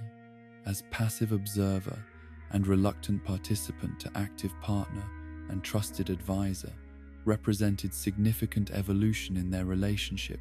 that was based on demonstrated capability rather than sentimental attachment or family obligation alone. The problem-solving approaches that Morty developed were characterized by integration of emotional and logical considerations that enabled him to identify solutions that addressed both practical requirements and psychological needs of, quote, everyone involved in complex situations, contrasting sharply with Rick's tendency toward purely technical solutions that ignored human factors and created new problems through failure to account for emotional responses and social dynamics. The holistic thinking that came naturally to Morty proved essential for resolving conflicts that had both technological and interpersonal dimensions. The leadership qualities that emerged during group crises were not based on dominance or superior knowledge, but on Morty's ability to recognize other people's strengths and coordinate their contributions toward common goals, while maintaining morale and cohesion during periods of, quote, uncertainty and danger. His natural inclination toward collaborative approaches and his genuine concern for everyone's welfare created trust and cooperation that could not be achieved through Rick's combination of intimidation and intellectual superiority alone. The moments when Morty outsmarted Rick were not dramatic confrontations or intellectual debates, but subtle manipulations and strategic omissions that reflected his growing understanding of Rick's psychological patterns and emotional pains, vulnerabilities, enabling him to influence their shared decisions through appeals and arguments that bypassed Rick's conscious defenses and rational analysis. The psychological sophistication required to manipulate someone of Rick's intelligence without being detected demonstrated capabilities that exceeded anything his academic performance had suggested. The physical courage that Morty displayed during dangerous situations was remarkable not because it represented fearlessness, but because it demonstrated his ability to function effectively despite genuine terror and overwhelming thoughts, anxiety, making conscious choices to protect others and complete necessary tasks, even when his natural instincts urged retreat and self-preservation. The bravery of acting despite fear was more impressive than Rick's casual indifference to danger because it required genuine moral courage and commitment to values that transcended immediate self-interest. The emotional intelligence that enabled Morty to understand and respond appropriately to the psychological needs of family members and alien beings alike represented forms of social competence that were far more sophisticated than his. Awkward interactions with high school classmates had suggested, revealing that his difficulties with adolescent social hierarchies reflected situational factors rather than fundamental limitations in his ability to form meaningful connections and provide emotional support to people who genuinely needed assistance and understanding. The technical skills that Morty acquired through exposure to Rick's advanced technology were impressive, not because he achieved Rick's level of scientific mastery, but because he learned to operate complex devices and understand theoretical principles despite lacking the mathematical and scientific foundation that should have been prerequisite for such achievements, demonstrating remarkable adaptability and practical intelligence that transcended formal educational requirements and traditional learning approaches.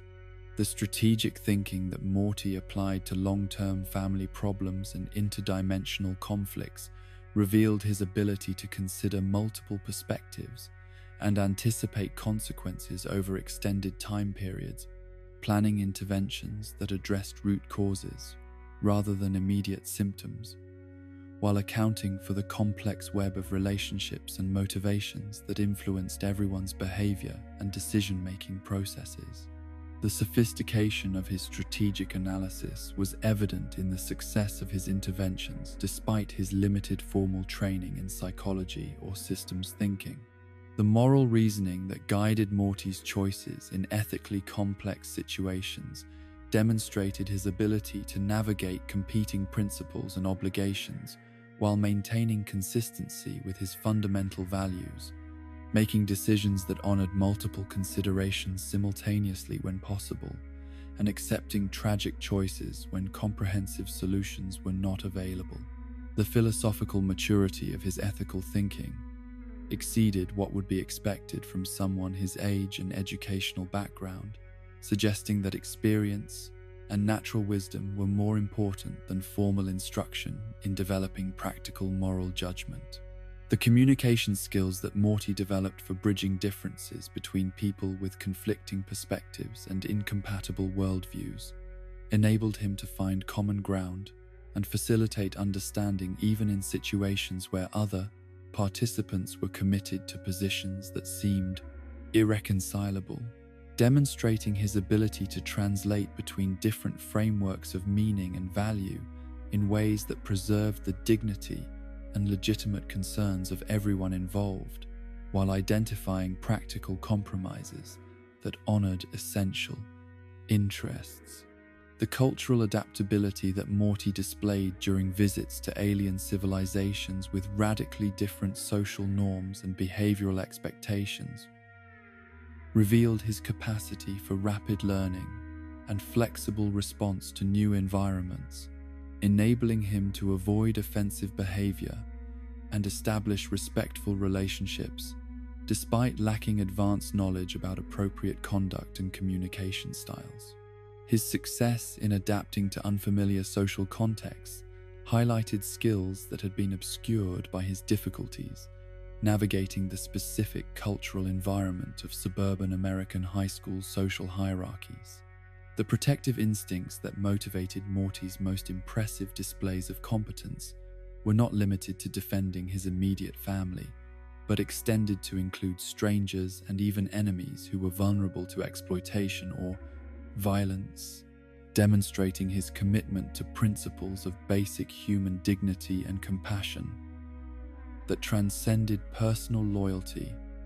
and strategic calculation. The consistency of his protective behavior across different contexts and relationships revealed genuine character traits rather than situational responses to specific threats or opportunities.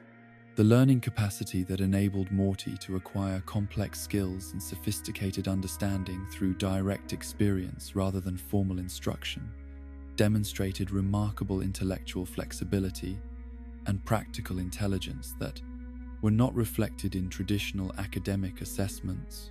suggesting that his educational struggles resulted from incompatibility between his learning style and conventional teaching methods rather than fundamental cognitive limitations or inability to master challenging material. The resilience that characterized Morty's responses to traumatic experiences and overwhelming challenges was evident in his ability to maintain psychological function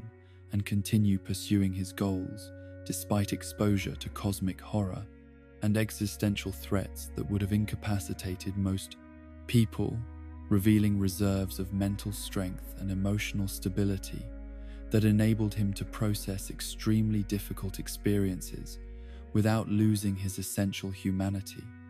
or abandoning his commitment to protecting people he cared about. The recognition of Morty's hidden strengths by people other than Rick occurred gradually as family members and occasional adventure companions observed his consistent competence in crisis situations and his reliable demonstration of good judgment under pressure,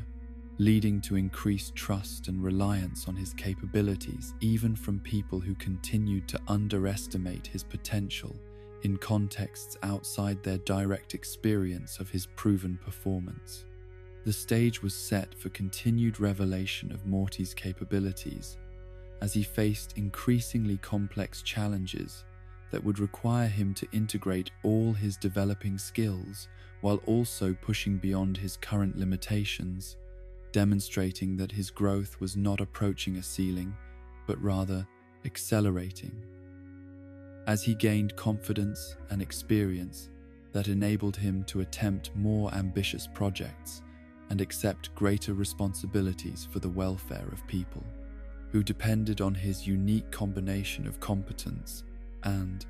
genuine concern for their well-being and protection. The accumulation of physical and psychological damage that resulted from years of interdimensional travel and exposure to cosmic horror began to manifest in ways that were initially subtle, but gradually became impossible for Morty to ignore or rationalize as temporary side effects of exciting adventures, rather than permanent alterations to his fundamental health and psychological functioning. The scars that marked his body were visible reminders of encounters with alien predators and interdimensional weapons, but the invisible damage to his nervous system and emotional regulation represented far more serious threats to his long-term well-being and ability to function in normal human social environments where the skills he had developed for surviving cosmic crises were not only unnecessary, but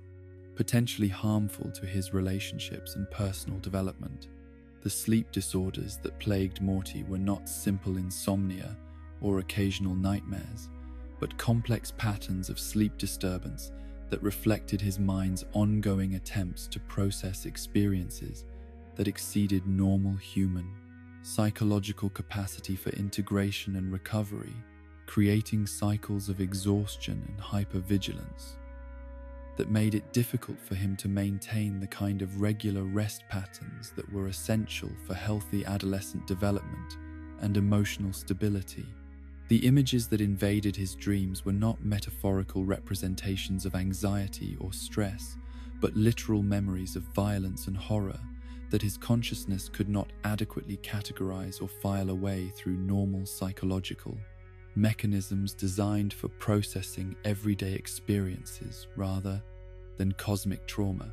The hyper-arousal symptoms that characterized Morty's responses to unexpected sounds or sudden movements reflected his nervous system's adaptation to environments where constant vigilance was necessary for survival.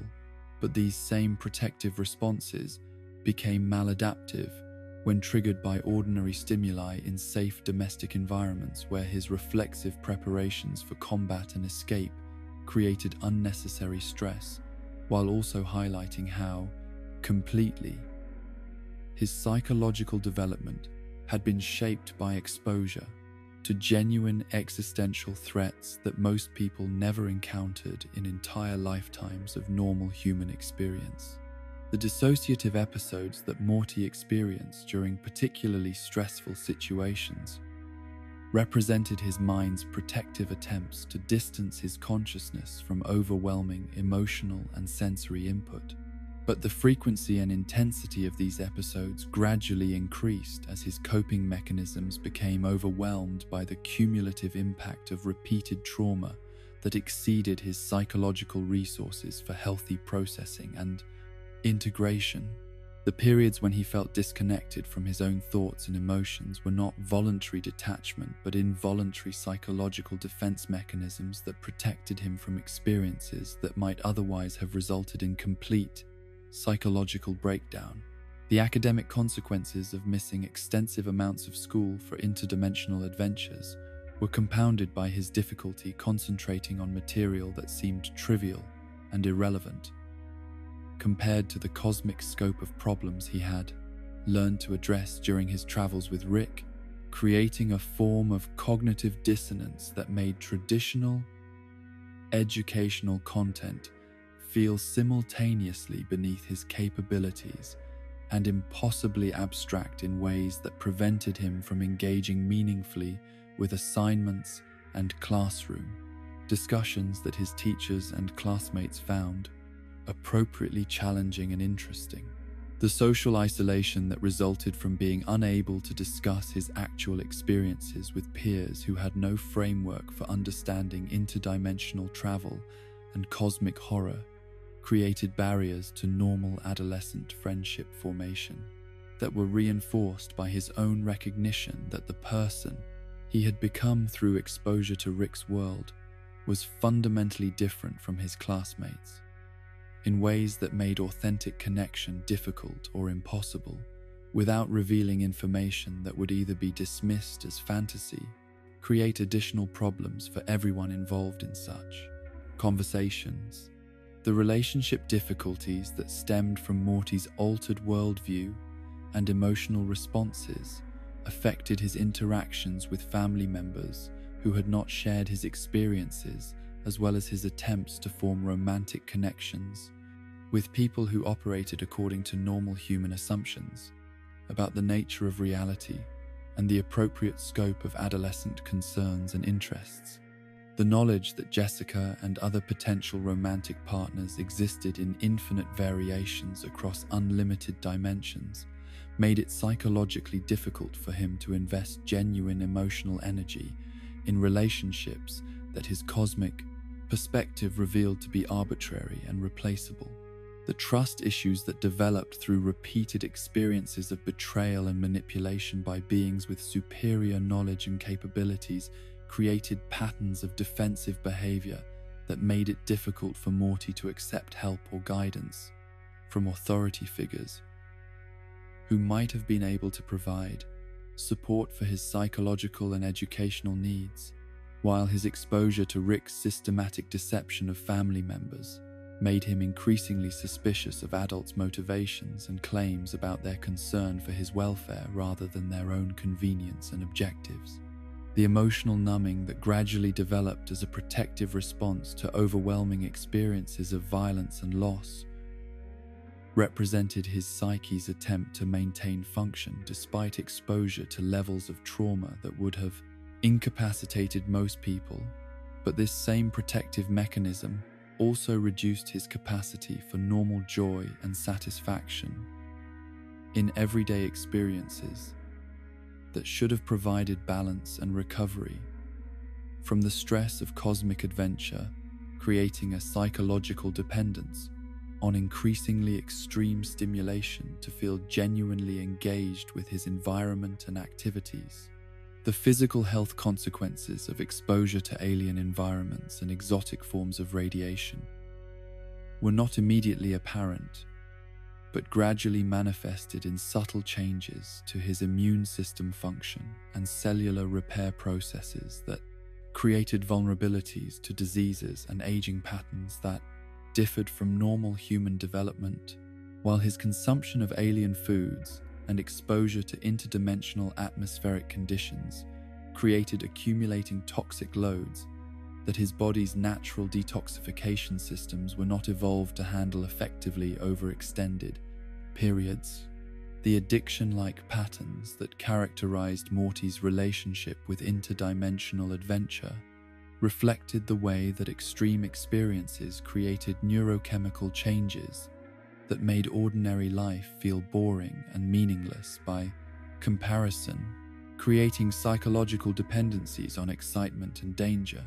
that paralleled Rick's own compulsive need for constant stimulation and novel challenges to maintain interest in continued existence, despite growing awareness of cosmic meaninglessness and infinite replication of all possible experiences. The developmental disruptions that resulted from premature exposure to adult responsibilities and cosmic horror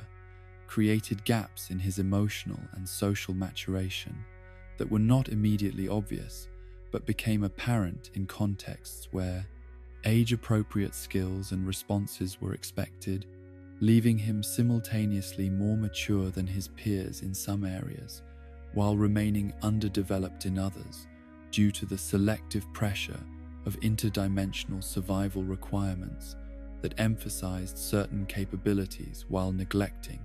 others essential for healthy human development. The identity confusion that emerged from exposure to infinite alternate versions of himself created philosophical and psychological challenges about the nature of personal continuity and authentic self-expression that were complicated by his growing recognition that many of his personality traits and behavioral patterns had been shaped by traumatic experiences rather than natural development, making it difficult for him to distinguish between his genuine characteristics and adaptive responses to extreme circumstances that might not represent his authentic preferences and values. The moral injury that resulted from participation in activities that violated his ethical principles created lasting psychological damage that was distinct from simple trauma because it involved guilt and shame about his own choices and behaviors rather than victimization by external forces, leading to self-condemnation and identity conflicts that were particularly difficult to resolve because they were based on accurate recognition of his complicity in harmful actions rather than distorted thinking that could be corrected through therapy or counseling. The sensory processing changes that occurred through exposure to alien environments and exotic stimuli altered his perceptual capabilities in ways that sometimes enhanced his ability to detect threats and navigate complex environments, but also created difficulties with ordinary sensory experiences that became overwhelming or inadequate for maintaining his interest and attention, requiring him to seek increasingly intense forms of stimulation, while also struggling with hypersensitivity to common sounds, lights, and textures in normal environments. The memory consolidation problems that resulted from repeated exposure to experiences that exceeded his cognitive capacity for normal processing created gaps and distortions in his recollection of events that made it difficult for him to learn from experience in healthy ways, while also creating uncertainty about the accuracy of his own memories and perceptions, undermining his confidence in his judgment and decision-making capabilities, in ways that increased his dependence on external authority figures for validation and guidance. The attachment disruption that occurred through repeated dimensional abandonments and replacement of family relationships created fundamental difficulties with forming secure emotional bonds that were based on genuine trust and mutual commitment, rather than strategic alliance and temporary convenience, making it difficult for him to develop the kind of stable relationships that were necessary for healthy psychological development and long-term emotional well-being throughout adolescence and young adulthood. The stage was set for either continued deterioration of his psychological and physical health through accumulating damage from ongoing exposure to cosmic trauma, or potential recovery and healing through recognition of his situation and implementation of protective measures that could limit further harm, while addressing the existing damage through appropriate therapeutic interventions and lifestyle changes that prioritized his long-term well-being over the immediate excitement and sense of importance that came from continued participation in interdimensional adventures that exceeded his capacity for healthy psychological integration. The romantic relationships that Morty attempted to pursue during his years of interdimensional travel were fundamentally complicated by his growing awareness that the normal patterns of adolescent courtship and emotional connection were inadequate for addressing the psychological complexity that had developed within him through exposure to cosmic horror and infinite realities, creating barriers to authentic intimacy that extended far beyond typical teenage awkwardness to encompass existential questions about the nature of love and identity that most people never confronted until much later in their emotional development, if at all during their entire lifespans of ordinary human experience. The Jessica situation that had initially motivated his request for Rick's assistance with romantic chemistry had evolved from simple adolescent infatuation into something far more psychologically complex and morally ambiguous, as Morty's understanding of attraction, consent, and authentic emotional connection was shaped by his exposure to Rick's casual manipulation of human relationships through technological intervention and chemical alteration of natural psychological processes. The knowledge that his early romantic success with Jessica had been achieved through artificial means rather than genuine compatibility or natural attraction created lasting uncertainty about his ability to form authentic romantic connections without relying on external assistance or deceptive practices. The guilt that Morty experienced over his role in the love potion disaster extended beyond concern for the global catastrophe it had created to encompass deeper questions about the ethics of romantic pursuit and the difference between genuine attraction and artificially induced desire, forcing him to confront uncomfortable questions about consent and manipulation that were particularly troubling because they revealed how easily his own romantic desperation had led him to participate in violations of other people's autonomy and psychological integrity without adequate consideration of the consequences for their welfare and dignity. The psychological impact of knowing that infinite versions of Jessica existed across unlimited dimensions created paradoxical effects on his romantic feelings, simultaneously intensifying his attachment to his particular version, while also undermining the uniqueness and significance that normally characterizes genuine romantic love between specific individuals who view each other as irreplaceable and fundamentally important, despite their objective insignificance within broader cosmic contexts. The mathematical reality of infinite replication made it difficult for him to maintain the kind of emotional investment that healthy romantic relationships required, while also forcing him to question whether his feelings represented genuine love or simply arbitrary fixation on accessible targets. For his natural, adolescent, sexual, and emotional needs. The dating difficulties that resulted from Morty's altered worldview and traumatic experiences were not limited to philosophical complications, but extended to practical problems of communication and shared experience, as his attempts to engage in normal adolescent conversations about movies, music, and social events were consistently undermined by his awareness that such topics seemed trivial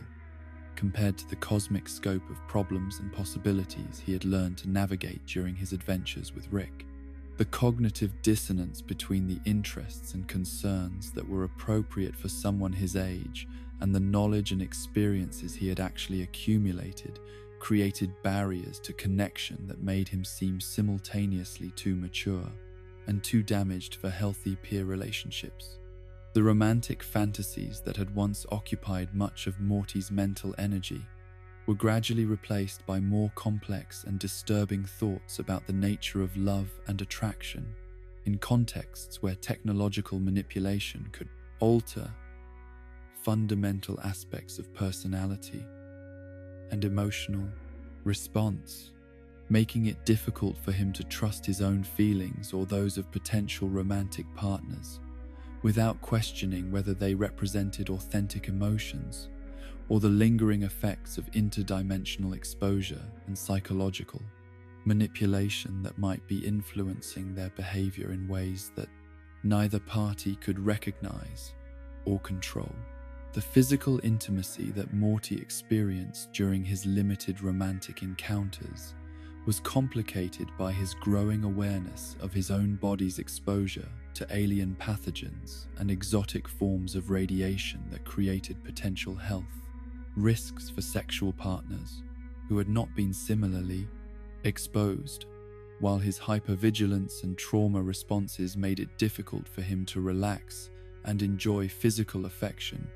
without remaining alert for potential threats that his nervous system had been conditioned to expect during moments of vulnerability and reduced environmental awareness. The identity formation that should have been occurring through healthy romantic experimentation and emotional connection with peers was disrupted by Morty's premature exposure to adult psychological complexity and cosmic philosophical questions that made normal adolescent relationship dynamics seem artificial and inadequate for addressing his actual emotional needs and developmental requirements. The acceleration of his psychological maturation in some areas was accompanied by significant gaps in his social and emotional development that were evident in his difficulty navigating ordinary relationship challenges and communication, patterns that his peers had mastered through normal developmental processes. The loneliness that characterized much of Morty's romantic experience was not simply the result of social awkwardness or limited dating opportunities, but reflected his growing recognition that the person he had become through exposure to Rick's world was fundamentally incompatible with the kind of relationships that were available to him within his normal social environment, creating a form of existential isolation that could not be resolved through improved social skills or increased confidence, but required finding partners who had somehow acquired similar levels of psychological complexity and cosmic awareness. The search for authentic self-expression in romantic contexts was complicated by Morty's uncertainty about which aspects of his personality represented his genuine preferences and characteristics versus adaptive responses to traumatic experiences and extreme circumstances that had shaped his development in ways that might not reflect his authentic identity or natural inclinations toward intimacy and emotional connection. The difficulty of distinguishing between his real self and his trauma-conditioned behaviors created ongoing confusion about what he was actually seeking in romantic relationships, and whether his attractions and preferences could be trusted as expressions of his genuine desires. The family dynamics that influenced Morty's romantic development were further complicated by Rick's presence and the ongoing deception about their interdimensional adventures, creating additional barriers to normal parent-child communication about dating and relationships, while also exposing him to dysfunctional relationship patterns through observation of Rick's casual manipulation of romantic partners and Beth and Jerry's unstable marriage that had been systematically undermined through Rick's strategic interventions and psychological manipulation of family decision-making processes. The sexual education that Morty received through exposure to alien reproduction systems and interdimensional relationship customs provided him with knowledge about biological diversity and sexual practices that far exceeded normal human sexual education, while also creating confusion about what constituted normal and healthy sexual behavior within human contexts, as his exposure to exotic forms of reproduction and intimacy made ordinary human sexuality seem simultaneously limited and potentially inadequate for his expanded understanding of possible relationship, configurations, and physical intimacy options. The emotional intelligence that Morty had developed through his exposure to cosmic horror and complex moral situations was simultaneously an asset and a liability in romantic contexts, as his sophisticated understanding of psychological manipulation and trauma responses made him particularly sensitive to potential problems in relationships, while also making it difficult for him to maintain the kind of optimistic naivety that often characterizes healthy adolescent romantic exploration and experimentation with emotional intimacy and physical affection. The trust issues that had developed through his experiences with Rick's deception and manipulation extended into his romantic relationships in ways that made it difficult for him to accept expressions of affection and interest at face value, without questioning the motivations and authenticity of potential partners who might have ulterior motives or hidden agendas that were not immediately apparent but could become problematic as relationships developed and emotional investments deepened over time through shared experiences and mutual vulnerability. The communication challenges that Morty faced in romantic contexts were not limited to his natural social awkwardness, but encompassed the fundamental problem of maintaining meaningful conversations with people who operated according to normal assumptions about reality and human experience, while he possessed knowledge and perspectives that could not be shared without either seeming delusional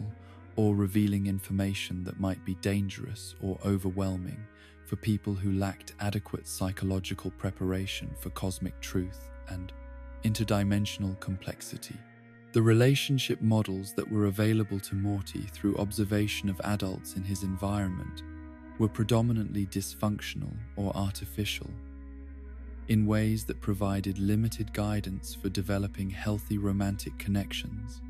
As Rick's relationships were characterized by manipulation and casual abandonment, while his parents' marriage had been systematically undermined through external intervention,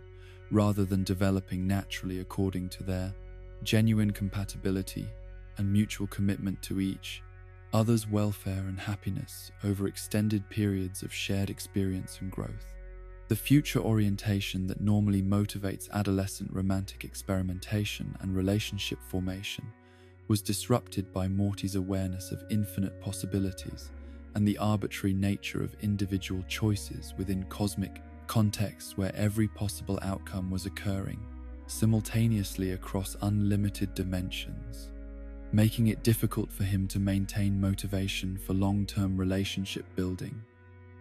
when his cosmic perspective revealed such efforts to be simultaneously meaningful within limited human contexts, and ultimately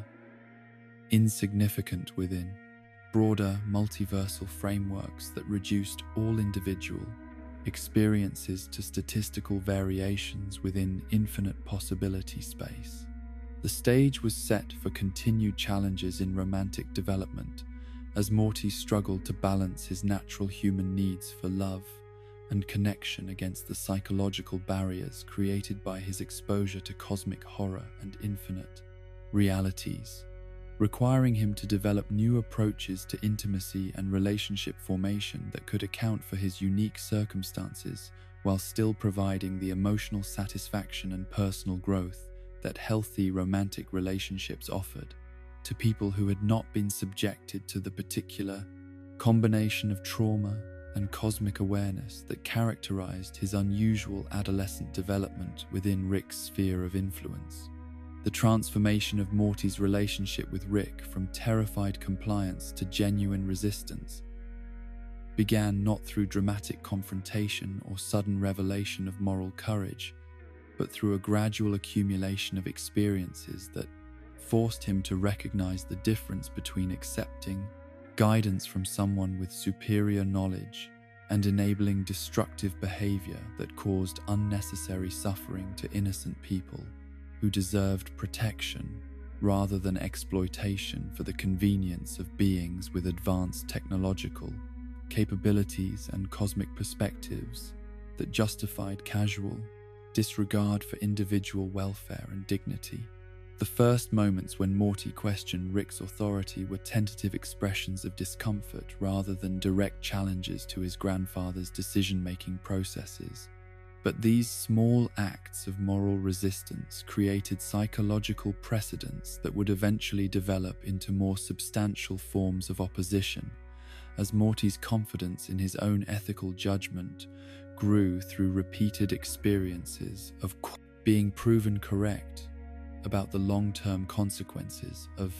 Rick's choices when immediate practical considerations were balanced against broader moral implications and the welfare of people who lacked the power to protect themselves from exploitation. The psychological development that enabled Morty to stand up to someone whose approval and protection he desperately needed for both emotional security and physical survival required him to overcome deeply ingrained patterns of dependency and submission that had been reinforced through years of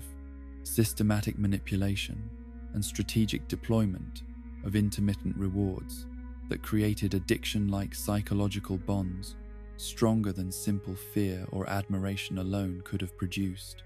The courage necessary to risk losing Rick's favor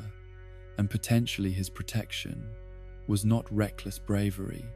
but calculated moral commitment that prioritized ethical principles over personal safety and emotional comfort. The evolution from victim to equal partner in their relationship was marked by Morty's increasing willingness to express disagreement with Rick's methods and objectives, even when such disagreement was met with ridicule, manipulation, or threats that were designed to re-establish the power dynamic that had previously ensured Morty's compliance with demands that violated his moral principles and endangered innocent people whose welfare should have been considered, alongside the achievement of whatever scientific or personal goals Rick was pursuing through their interdimensional adventures and technological interventions. The recognition that Rick's intellectual superiority did not automatically confer moral authority was perhaps the most significant psychological breakthrough in Morty's development toward independent moral reasoning and autonomous decision-making capability, as it required him to distinguish between technical expertise and ethical wisdom, while also acknowledging that intelligence without compassion often produced solutions that were efficient but cruel, in ways that created more suffering than they alleviated through the application of advanced knowledge to complex problems that required understanding of human emotional needs as well as practical considerations. The moments when Morty chose his own moral path over Rick's wishes were not acts of rebellion or emotional outbursts, but carefully considered decisions based on his growing understanding of ethical principles that transcended immediate practical concerns and cultural relativism, demonstrating his commitment to values that he had developed through independent reflection and experience, rather than simply accepting the philosophical frameworks that Rick promoted to justify behavior that served his own psychological needs, while systematically disregarding the legitimate interests and rights of other conscious beings who deserved moral consideration, the development of backbone and self-respect that enabled Morty to maintain his positions despite Rick's superior argumentation skills, and extensive experience with psychological manipulation required him to trust his own moral intuitions, even when he lacked the philosophical education and rhetorical abilities necessary to defend his positions through logical argumentation that could match Rick's sophisticated rationalizations for behavior that Morty instinctively recognized as wrong, despite being unable to articulate precisely why Rick's reasoning was flawed or incomplete. The boundary-setting process that Morty gradually implemented in their relationship was complicated by Rick's complete inability to respect limits that conflicted with his preferences and objectives,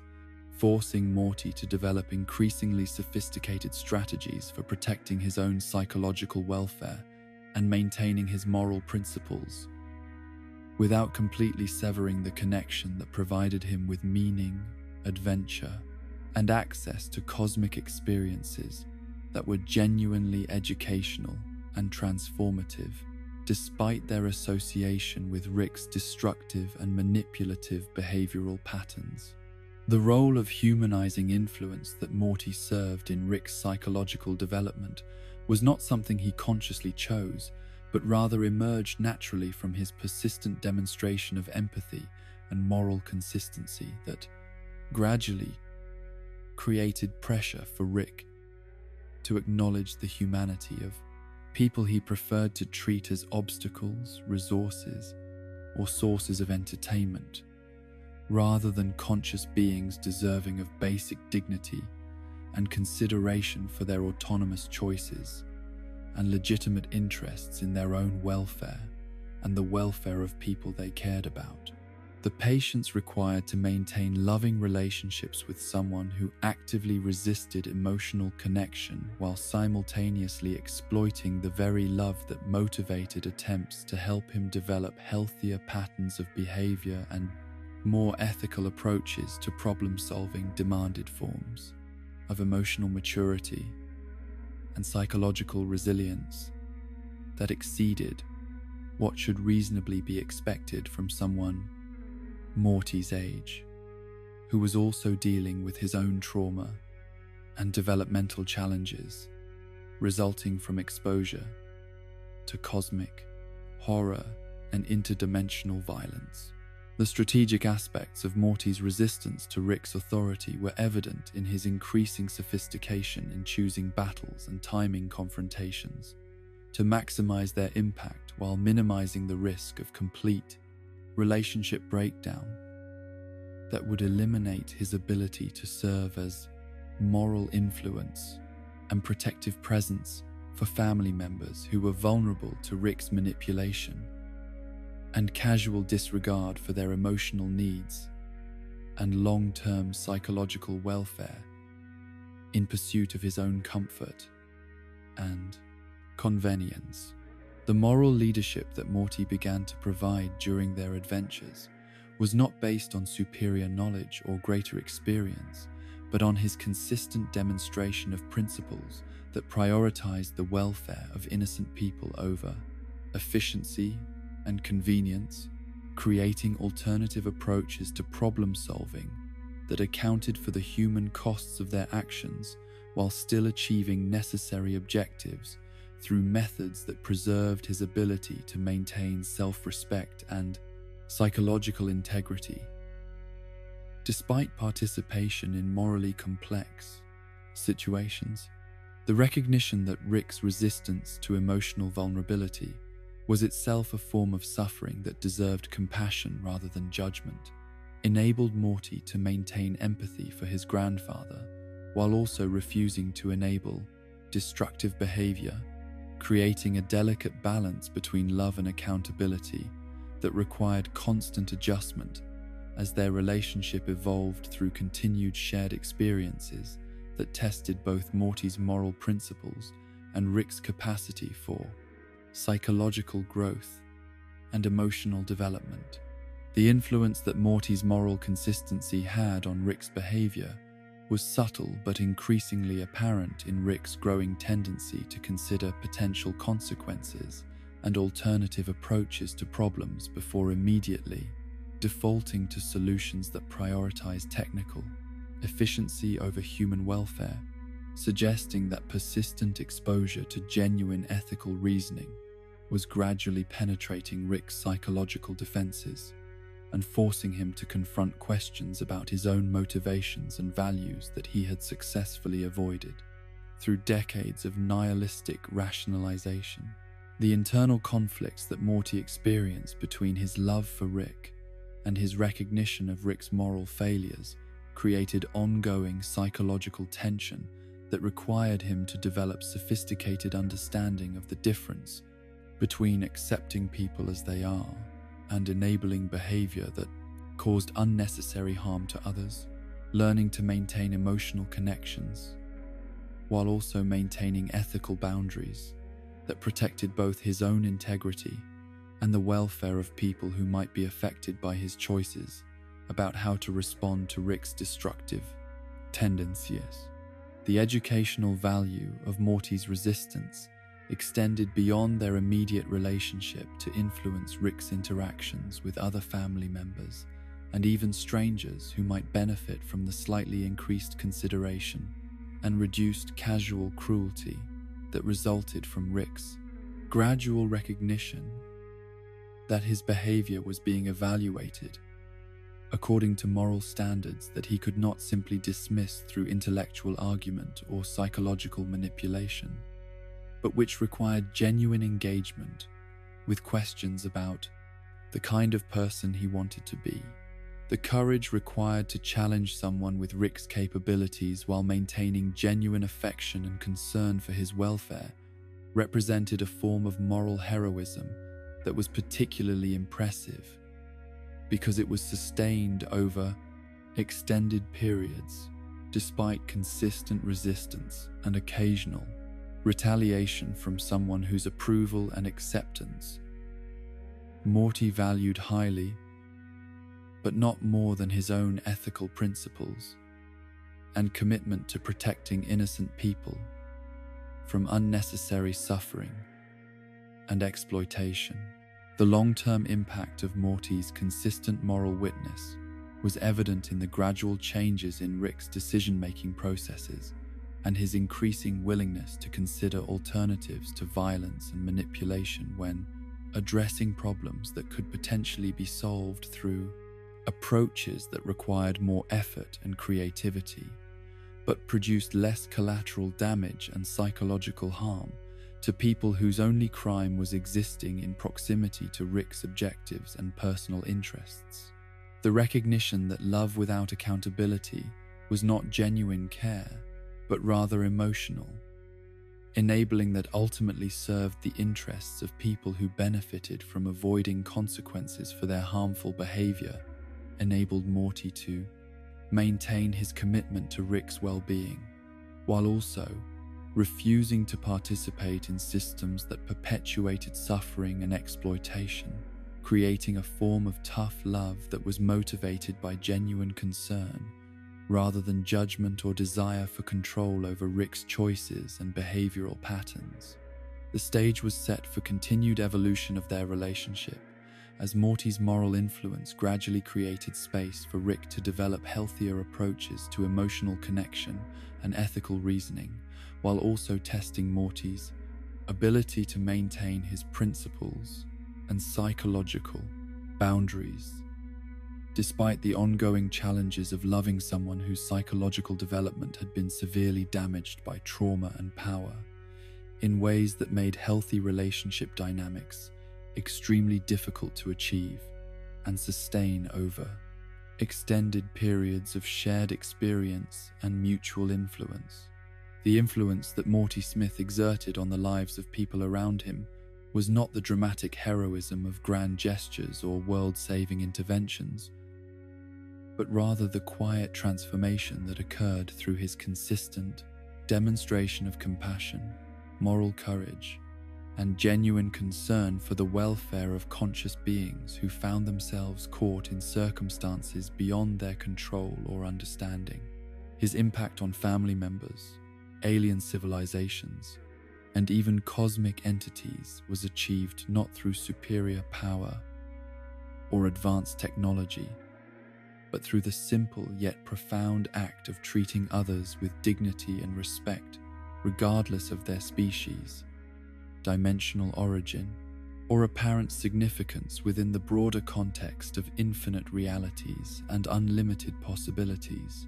The changes that occurred in Rick's emotional development through prolonged exposure to Morty's moral consistency and genuine affection represented perhaps the most significant transformation of any being that Morty encountered during his interdimensional adventures,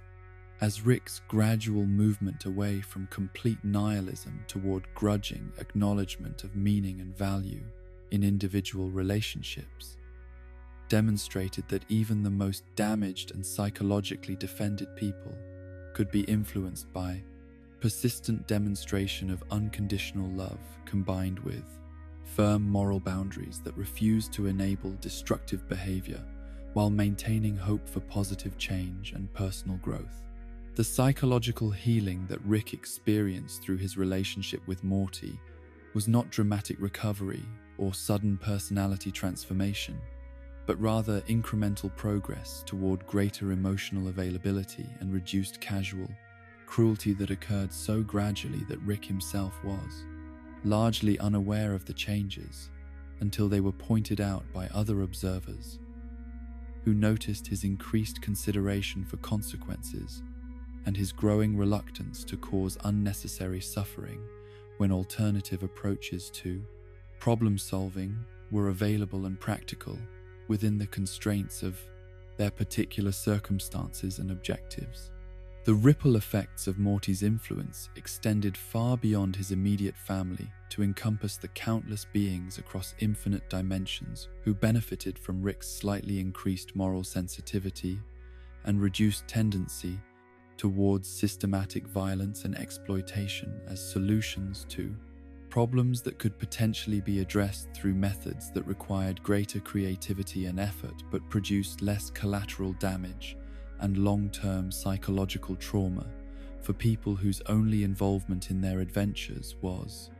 existing in proximity to Rick's scientific curiosity or personal interests. The inspiration that Morty provided to other family members was evident in Summer's growing confidence and moral courage as she observed her younger brother's ability to maintain his principles despite enormous pressure to compromise his values for the sake of convenience and approval, from authority figures whose superior knowledge and capabilities might seem to justify their dismissal of conventional, ethical considerations and normal human emotional needs that conflicted with their broader objectives and cosmic perspectives. Beth's relationship with her father was significantly influenced by Morty's example of how to maintain love and respect for someone, while also refusing to enable their destructive tendencies, as she learned to balance her desire for Rick's approval and attention against her recognition that healthy relationships required mutual accountability and consideration for the welfare of all participants, rather than one-sided accommodation of the most powerful person's preferences and psychological needs, regardless of their impact on other family members' well-being and development. Even Jerry's interactions with Rick were improved by Morty's demonstration that it was possible to stand up to intimidation and intellectual superiority without resorting to the kind of petty defensiveness and passive aggression that had previously characterized Jerry's responses to Rick's casual contempt and systematic undermining of his authority within the family structure, showing that genuine self-respect and moral courage were more effective than resentment and manipulation in dealing with people whose power created temptations toward abuse and exploitation.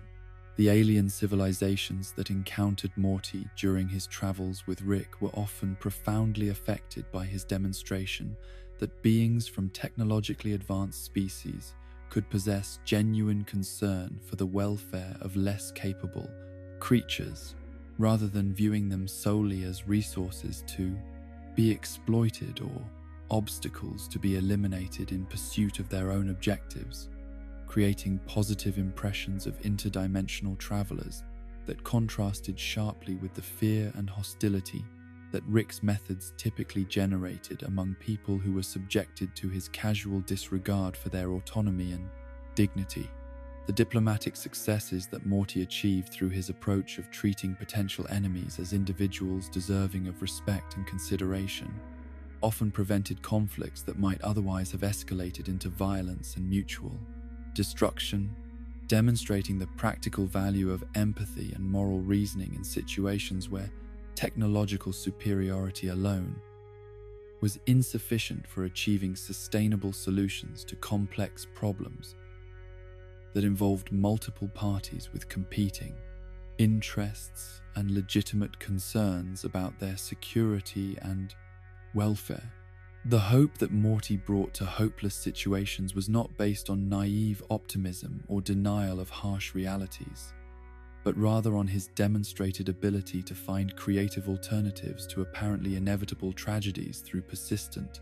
application of moral imagination and genuine concern for finding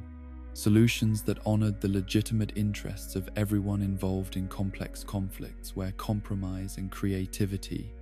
were necessary for achieving outcomes that prevented unnecessary suffering and destruction. The meaning that Morty discovered within an apparently meaningless multiverse was not abstract philosophical theory, but practical demonstration that individual choices and relationships retain significance within human contexts despite their cosmic insignificance, showing that the mathematical fact of infinite replication did not eliminate the experiential reality of love, growth, and moral development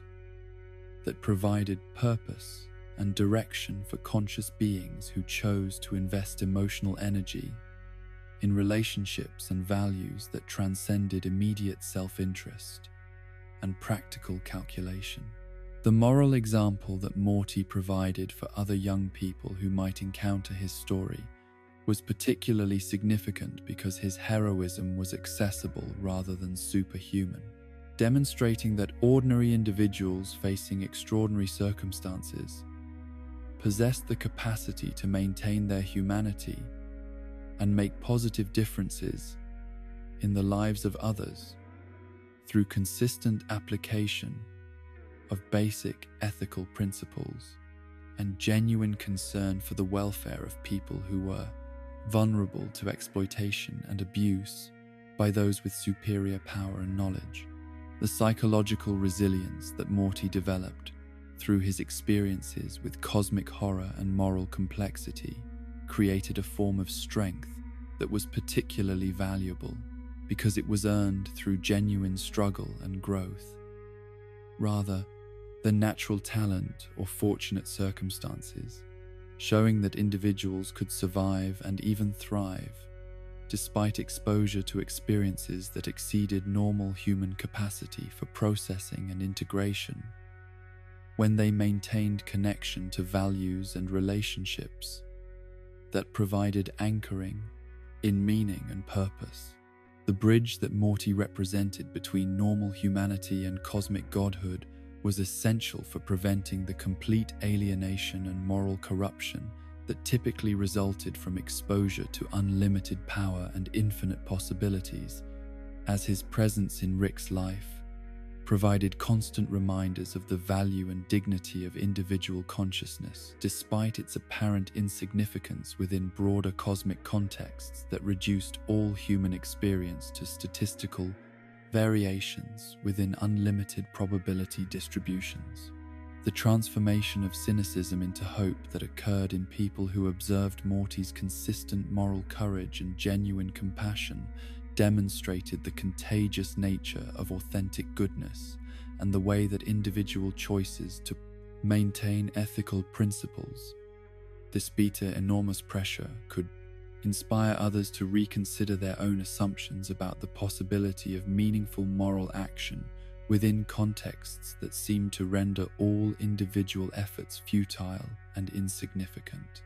The legacy of ordinary heroism that Morty established through his adventures was particularly powerful because it was achieved without special powers or advantages,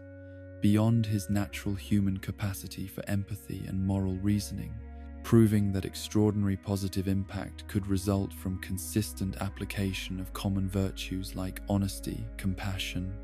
and courage when these qualities were maintained, despite circumstances that tested their practical value and psychological sustainability. The recognition that Morty's influence operated through personal relationship and moral example, rather than institutional authority or technological intervention, highlighted the enduring importance of individual character and authentic human connection as forces for positive change that transcended the limitations of political systems and scientific knowledge in addressing the fundamental challenges of conscious beings seeking meaning and purpose within the constraints of their particular circumstances and capabilities. The demonstration that goodness could persist and even flourish within environments characterized by violence and moral ambiguity provided evidence that human nature retained capacity for positive development despite exposure to corrupting influences and traumatic experiences that might seem likely to destroy normal ethical sensitivity and emotional responsiveness to others' suffering and need for compassion and protection from those with greater power and resources. The stage was set for continued positive influence, as Morty's example of how to remain human while functioning effectively within cosmic contexts spread through the relationships and encounters that had been transformed by his presence, creating ongoing ripples of moral courage and genuine care that would continue to affect countless lives across multiple dimensions long after his direct involvement in their particular circumstances had ended, proving that individual choices about how to treat others retained significance that transcended immediate practical consequences